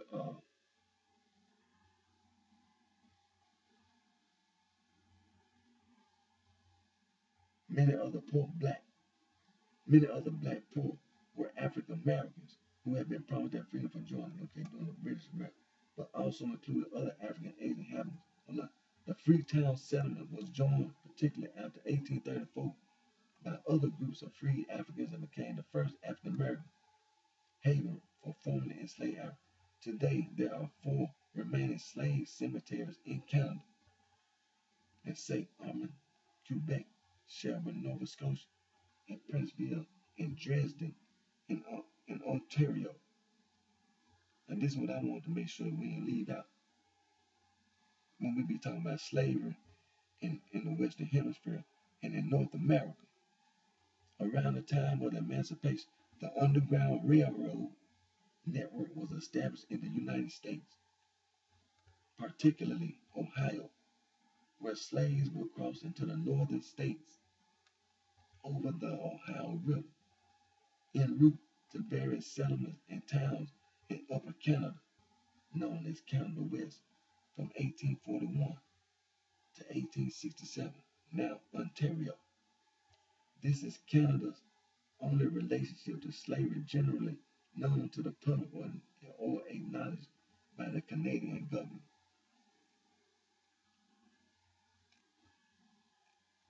That's what I want to make sure we didn't leave out. When we be talking about Jamestown, Virginia, and how slaves came to America, and that the Native Americans were practicing slavery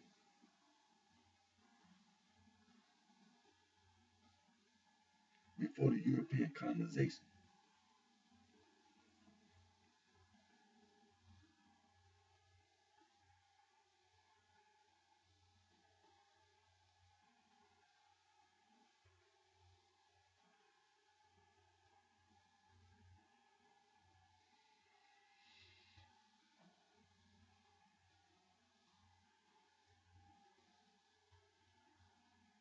Okay, now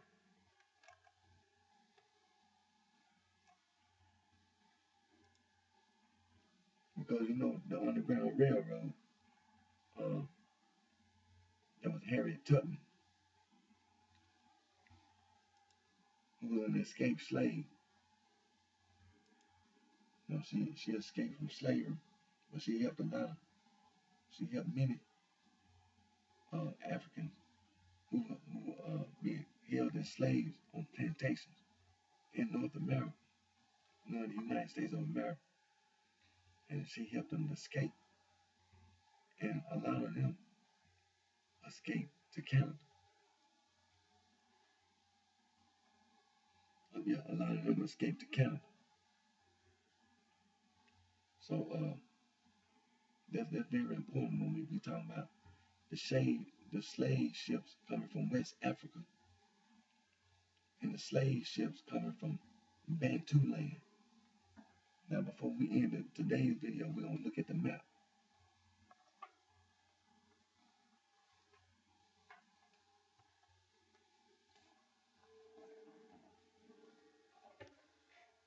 Because when you talk about West Africa, you need to know who lived in West Africa and who was living in West Africa during that period of time.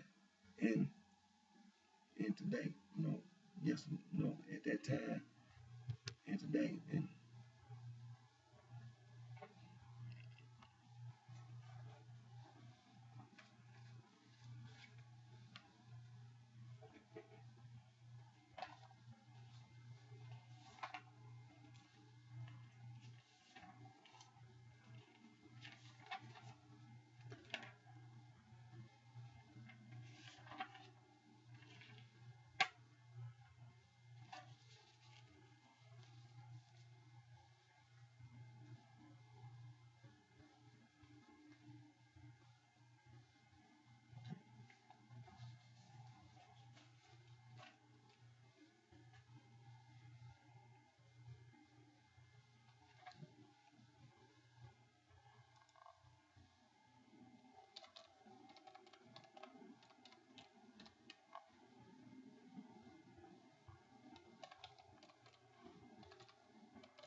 okay, okay,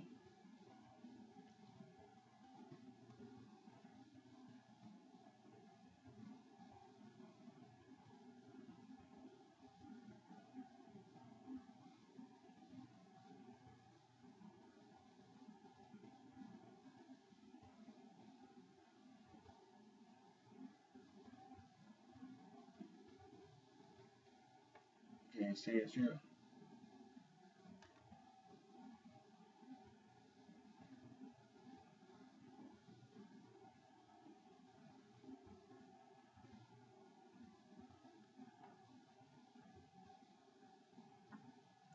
talking about the Underground Railroad. The Underground Railroad was a network of secret routes and safe houses used by 19th century slaves of African descent in the United States to escape to free states and Canada with the aid of abolitionists and allies who were sympathetic to their cause. The term is also applied to the abolitionists, both black and white, free and enslaved, who aided the fugitives. Various other routes led to Mexico or overseas. The Underground Railroad running south toward Florida, then in Spanish possession, existed from the late 17th century until shortly after the American Revolution. It says, however, the network now generally known as the Underground Railroad was formed in the early 19th century and reached its height between 1850 and 1860. One estimate suggests that by 1850, 100,000 slaves had escaped via the railroad. Said British North America, present-day Canada, where slavery was prohibited, was a popular destination. As its long border gave many points of access, most former slaves settled in Ontario. More than 30,000 people were said to have escaped there via the network during its 20-year peak period. Although U.S. Census figures account for only 6,000, numerous fugitive stories are documented in the 1872 book, The Underground Railroad Records by William Steele, an abolitionist who then headed the Philadelphia Vigilance Committee.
It says here,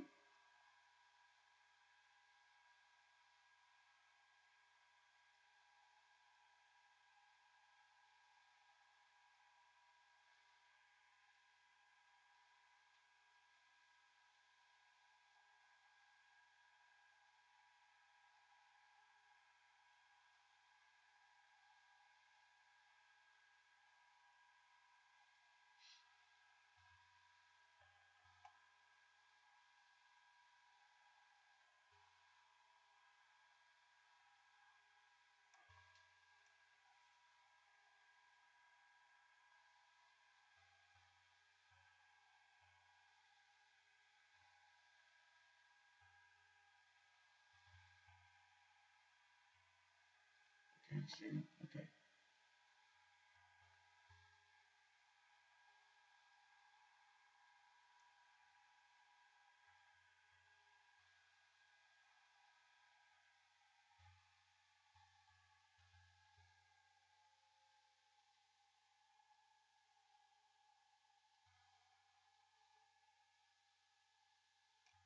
Well, I was looking at Harriet Tubman. I wanted to make sure, where she was born in, because she was an escaped slave, and it says around Maryland, somewhere around Maryland, but they not, when it comes to her record, they really not sure about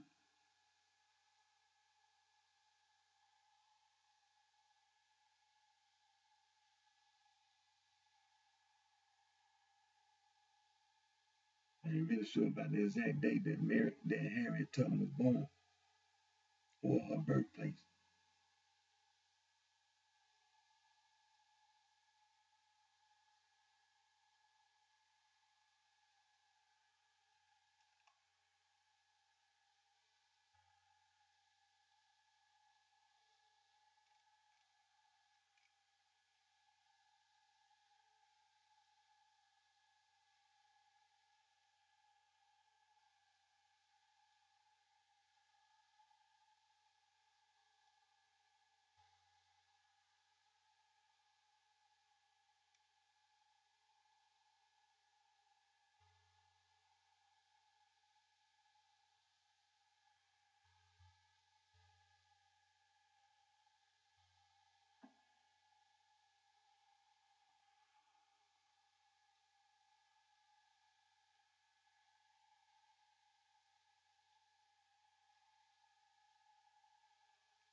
Okay. Yeah, we're talking about in the state of Maryland, where Harriet Tubman, owner, was uh, she had a white woman who was the owner of a plantation in somewhere in Maryland, in North Maryland.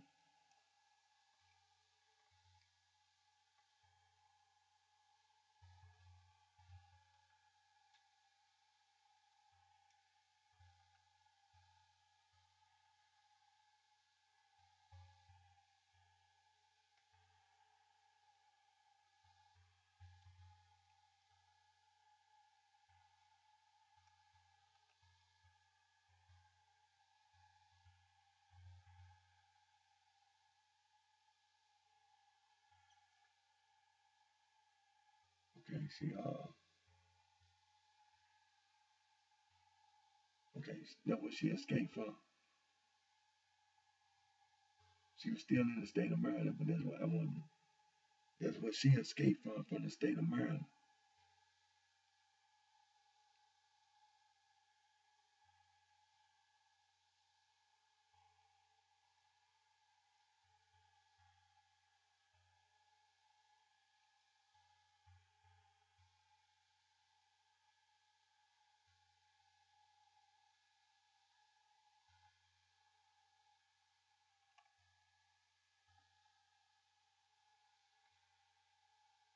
Okay,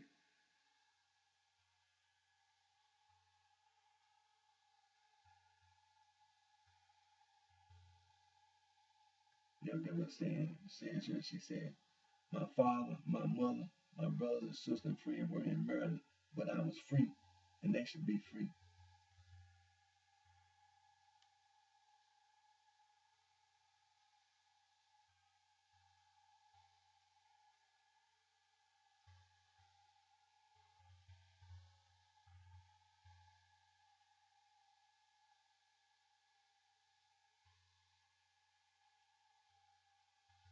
Right. Okay, that's what she was in. She was in Maryland, but she was helping. She was helping a lot of people escape slavery, not just in the state of Maryland.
and then went up to Auburn, New York.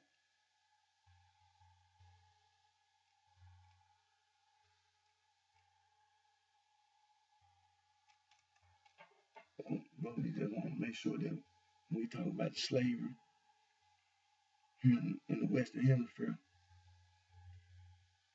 we talk about the Caribbean, and we got the dates, and we know that those slave ships coming from coming to the Caribbean, their destination.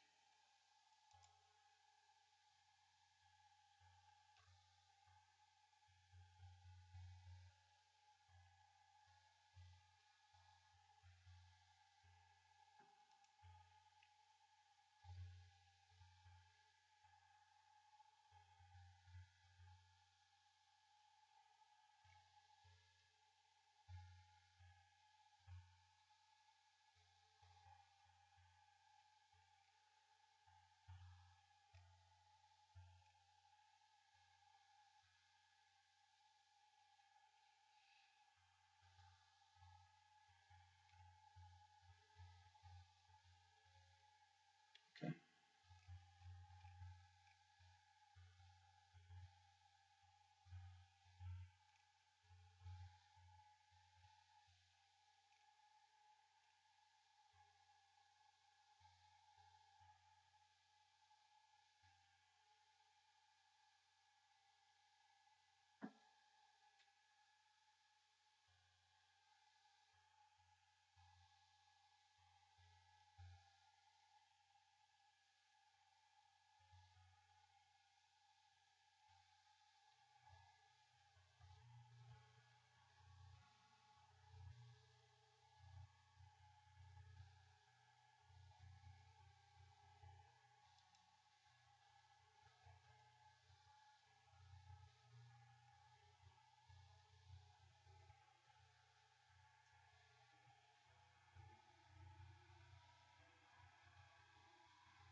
I got that map. I got that. No, so yeah. No, what I was looking at was that.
see, it says here.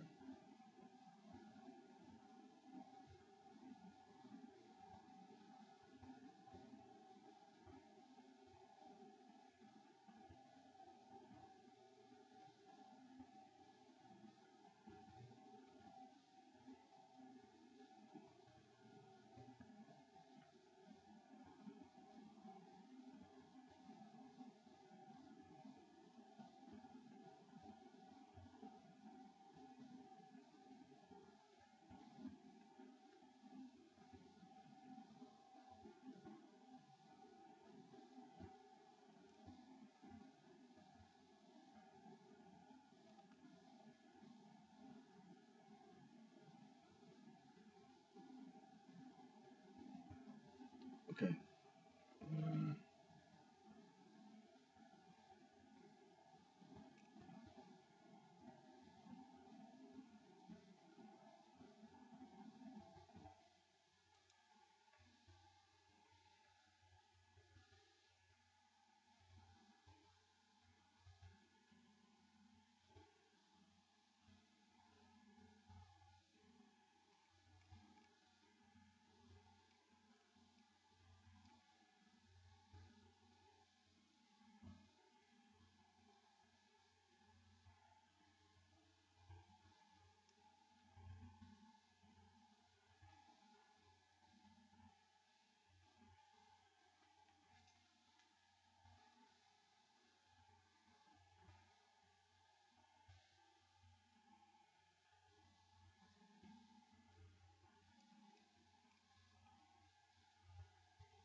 Okay. Let's see.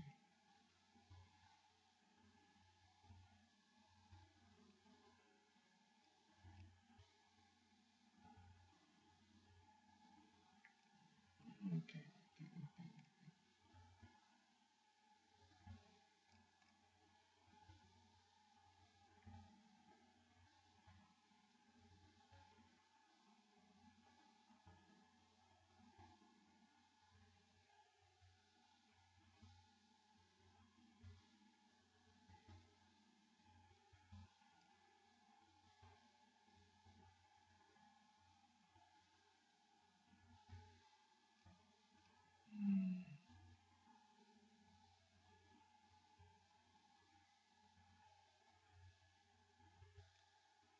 Okay.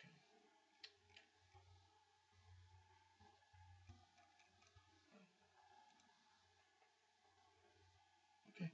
Well, we're gonna look at the map, and then we're gonna come back on tomorrow. What's on the map?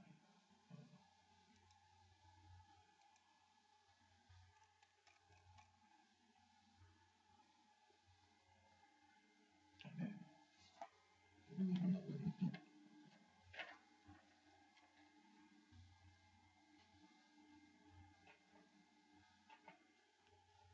Then what we'll know. Okay. This map shows the languages of Africa.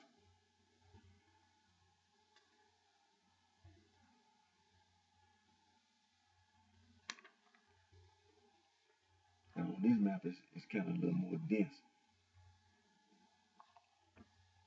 Mainly up there in the northern part of Africa, you have the Berber speaking people who speak Arabic now have adopted Arabic around Morocco, Algeria, Libya, then the Egyptians.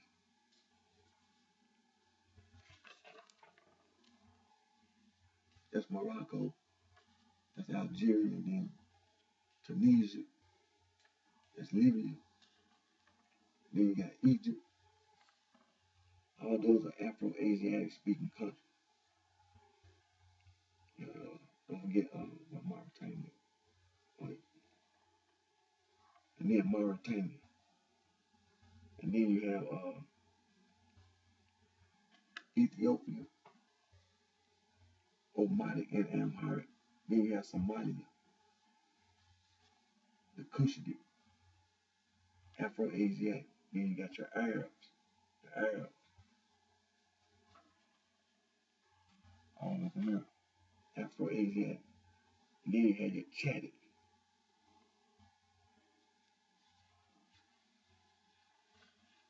Around that area, around the central part, around that part there, that's Afro-Asiatic.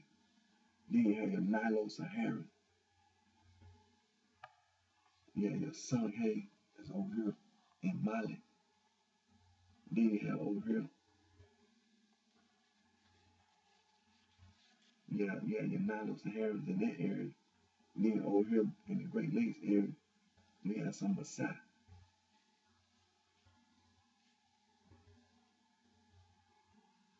And then you have all your Niger Congo, West Africans, and the Bantu, West Africa.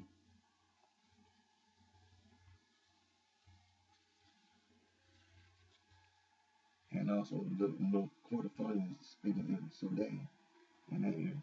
Then you have your Bantu.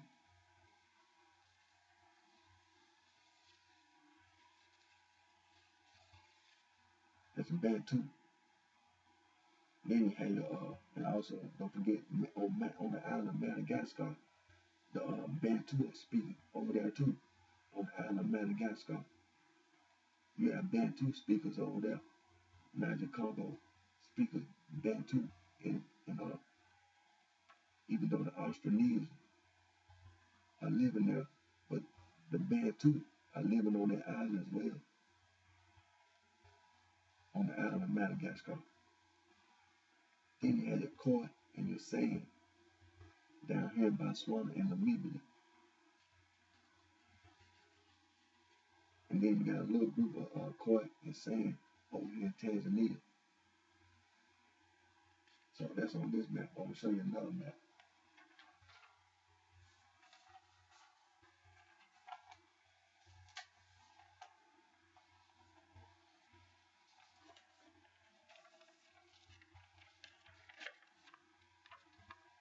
Now, this is another map. And it's showing you the Afro-Asiatic in the north.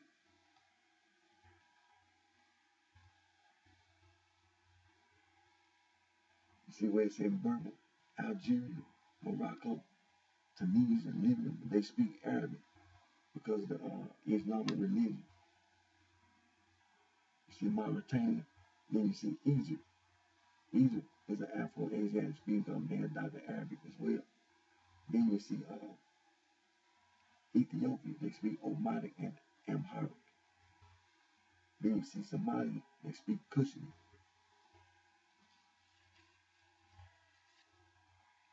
And then you see, now that was the Afro-Asiatic, that was the Afro-Asiatic in the north, Now don't forget the Chadic, they also are Afro-Asiatic, the Hase. They mostly Chadic and they mostly in the central part. And then you have your Nilo-Saharan, that's the yellow, you see all that yellow, that's Nilo-Saharan. That's all that yellow is the Nilo-Saharan.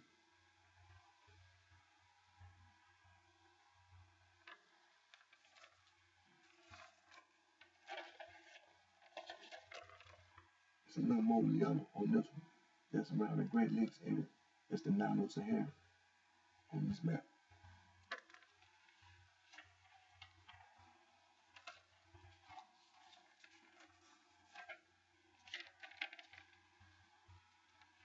Now on this map, it's showing you Niger Congo.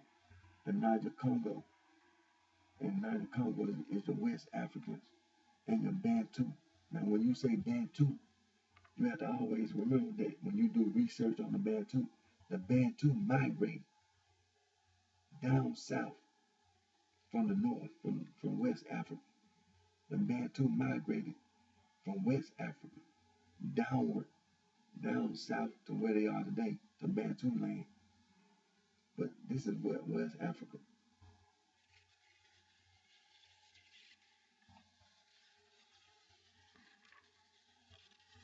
All that's West Africa. You see Fulani, Yoruba, Igbo,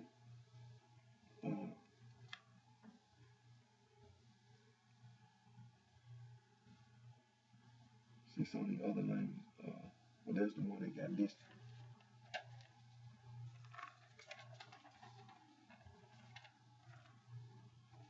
And then this Bantu land, Bantu.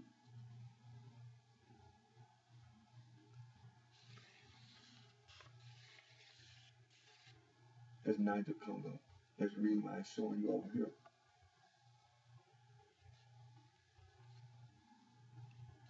It say Niger Congo A and Niger Congo B.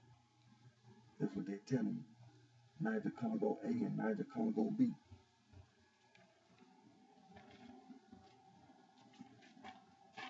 Niger Congo B, that's the Bantu.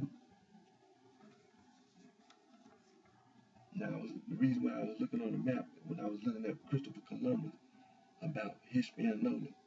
Now, Christopher Columbus made 4 voyages. And his 4 voyages, he kept stopping on the Canary Islands. He kept stopping on, because when he brought, they talking about they brought slaves to Hispaniola, which is modern day Haiti and Dominican Republic. Now, Christopher Columbus made 4 voyages. In each one of his voyages, he stopped on the Canary Islands. He didn't necessarily stop directly on the African continent. He made 4 voyages. He went to Spain. Then every time he go to Spain or Portugal, he'll come through. He'll stop on the Canary Islands, and then from the Canary Islands, he'll come back to the Caribbean islands, to Hispaniola and in the Caribbean. But on tomorrow's video, we're gonna get back into all this tomorrow. See, that's the reason why once we got that review information out of it, we're gonna put a heavy emphasis on the African slave trade, East Africa and West Africa. We need to make sure that everybody understands about Niger Congo A, Niger Congo B, about the East African slave trade, the West African slave trade, about all these people that are Afro-Asiatic, all these people that are Nilo-Saharan, the Khoisan, the Austronesian. We need to know who the Niger Congo A is, who the Niger Congo B is, so we know who came to Jamestown, Virginia, who came to Hispaniola, and so on, so who ended up in Canada, who was brought, who the slaves were brought to Central Africa, to Central America, where they came from.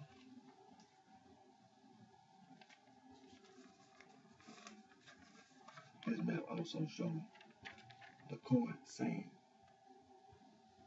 Now the Khoisan, not Niger Congo, they not Afro-Asiatic, they not Nilo-Saharan, they the Khoi in the sand. That's the green. You see the green? You see over there Tanzania, you see some green over there. That's the Khoisan over in Tanzania.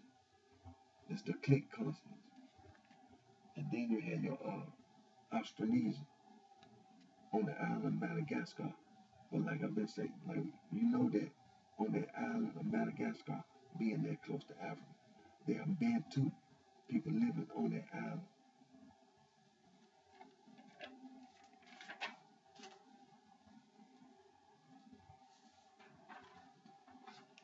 There's another map showing the languages of Africa. You see in the north, it's showing the Afro-Asiatic, all the Afro-Asiatic, the Berber, the Chadic, the Kushite, the Egyptian, the Omatic, and the Semitic. Then you see the Nilo-Saharan right there in the middle. You see the Nilo-Saharan. I think what color is that? That's like what color is that? It's like a blue, like a purple and a grayish blue. But that's the Nilo-Saharan. And then you see all the green on this map is Niger Congo A and B. All the green.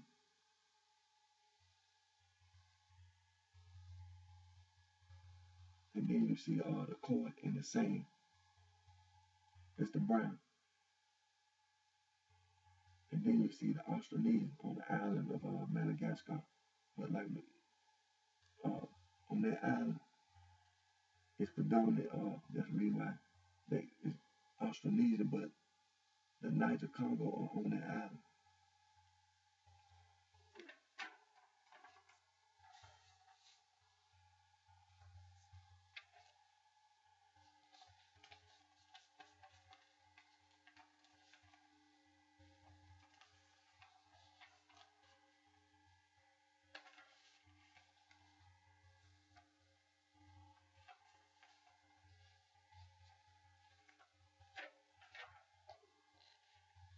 There's a map showing the Afro-Asiatic.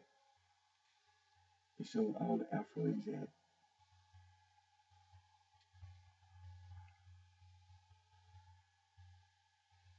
All the Afro-Asiatic green up north. You see all the green? That's the Afro-Asiatic.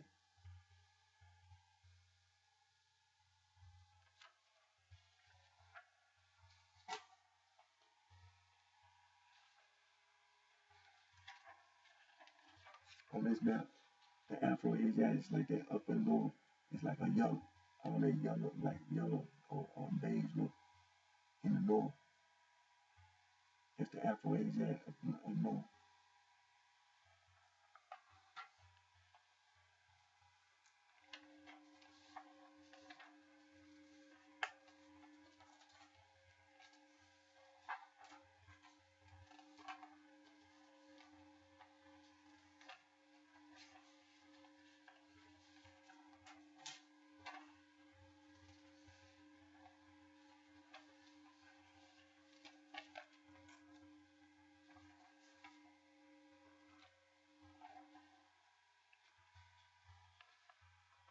Nilo-Saharan. This map here is showing you the Nilo-Saharan. And the Nilo-Saharan is in, what color is that? Well, all of the Nilo-Saharan, but they got all the different Nilo-Saharan in different colors. So this whole map is showing you the Nilo-Saharan. That's why all the different colors at the bottom on this map is showing you each of the different varieties of the Nilo-Saharan.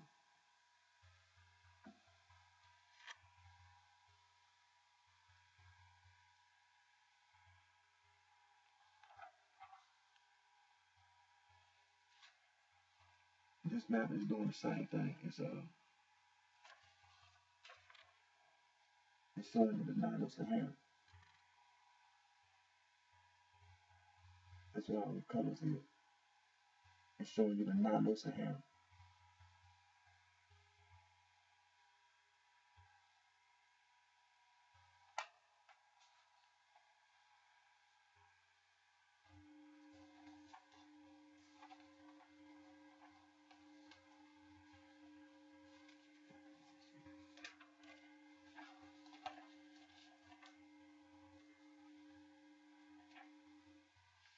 Okay. This is the map showing you Niger Congo. Showing you Niger Congo A and B. Now down at the bottom, that little red, that's the quarterfinal.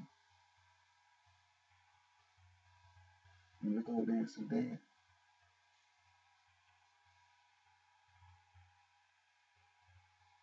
that's the quarterfinal around the Nube Mountains.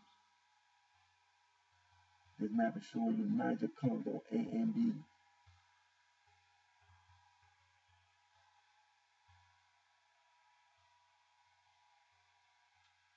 This Niger Congo A.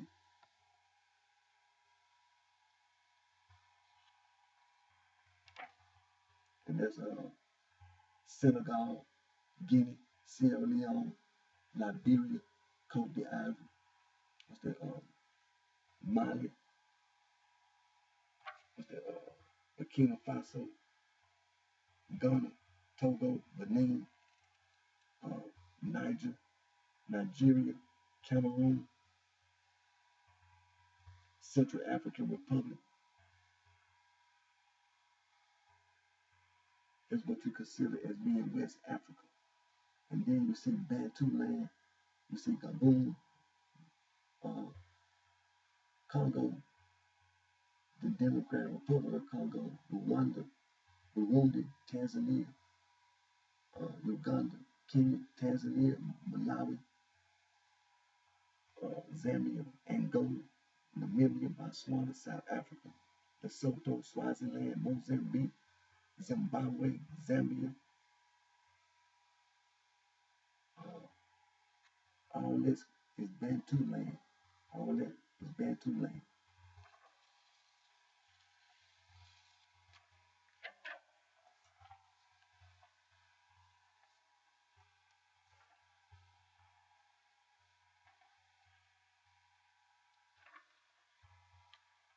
Niger Congo, that was in the map showing Niger Congo, West Africa, and Bantu.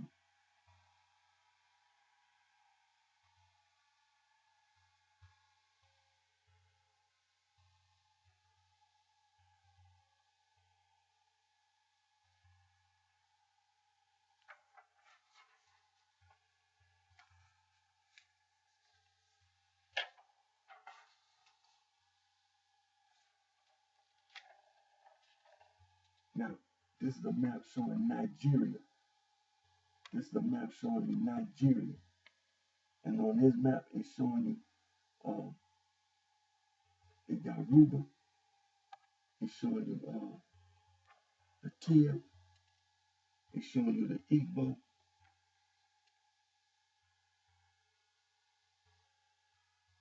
It's showing you the Nupe.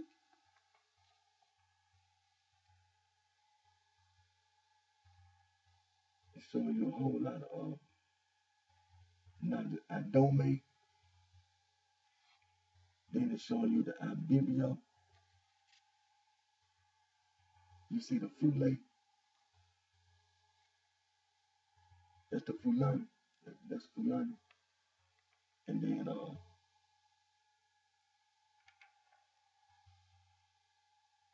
it's showing you the Adamawa, the Bunji, and the Gerd languages, Ajoy. Then you see some of the Bantu, some of the Bantu over here too, because that's what that's Cameroon. Then you see Benin over here.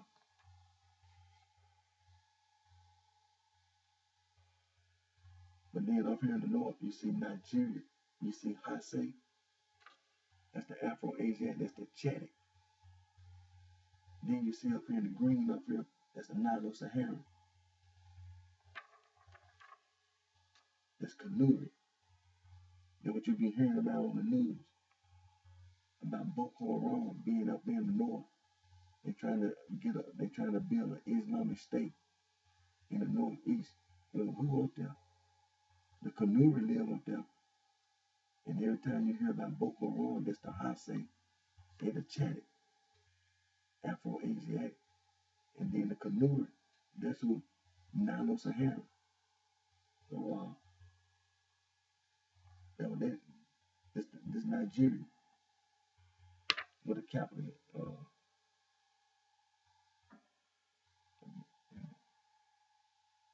up there, Abuja. Abuja is the capital, and it's right there. You see where it said New? You see Abuja?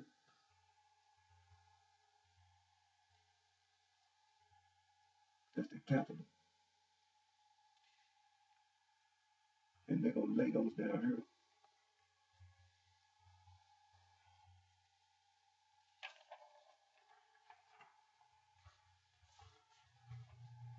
I'll just get ready. I have to get ready to end this video, and we're gonna come back tomorrow. and we're gonna get back on this information because we got to emphasize this information. It's too important. It's too important, and it got to be emphasized. It got to be stressed, and it's got to be promoted in a proper manner. So we're gonna continue to talk about African traditional religion and West African traditional religion, and that's what we're talking about. We continue, uh, and I haven't forgotten about the National Open University of Nigeria and their online courseware, because on today's video, that's why I'm mentioning it now. And we'll come back tomorrow. On tomorrow's video, we're going to continue where we left and leaving off today. We're going to get right back into it, because we want to make sure when we talk about the Western Hemisphere and when we talk about the East African slave trade and when we talk about the West African slave trade, we don't leave any void anywhere. We're not negating any information. We getting all information, because all information is pertinent. So again, my name is Eric D. Johnson, also known as BrightShine. Live here in the city of Memphis, state of Tennessee, in the county of Shelby. I want to thank all my fans, my support, for your continued encouragement and support. It's the new year, and I already got in contact with my attorney about my music, and I haven't let anybody take no money from me or anything of that nature. So until we meet back tomorrow on tomorrow's video, take care of yourself. Wish each and every one of you the very best, and Happy New Year.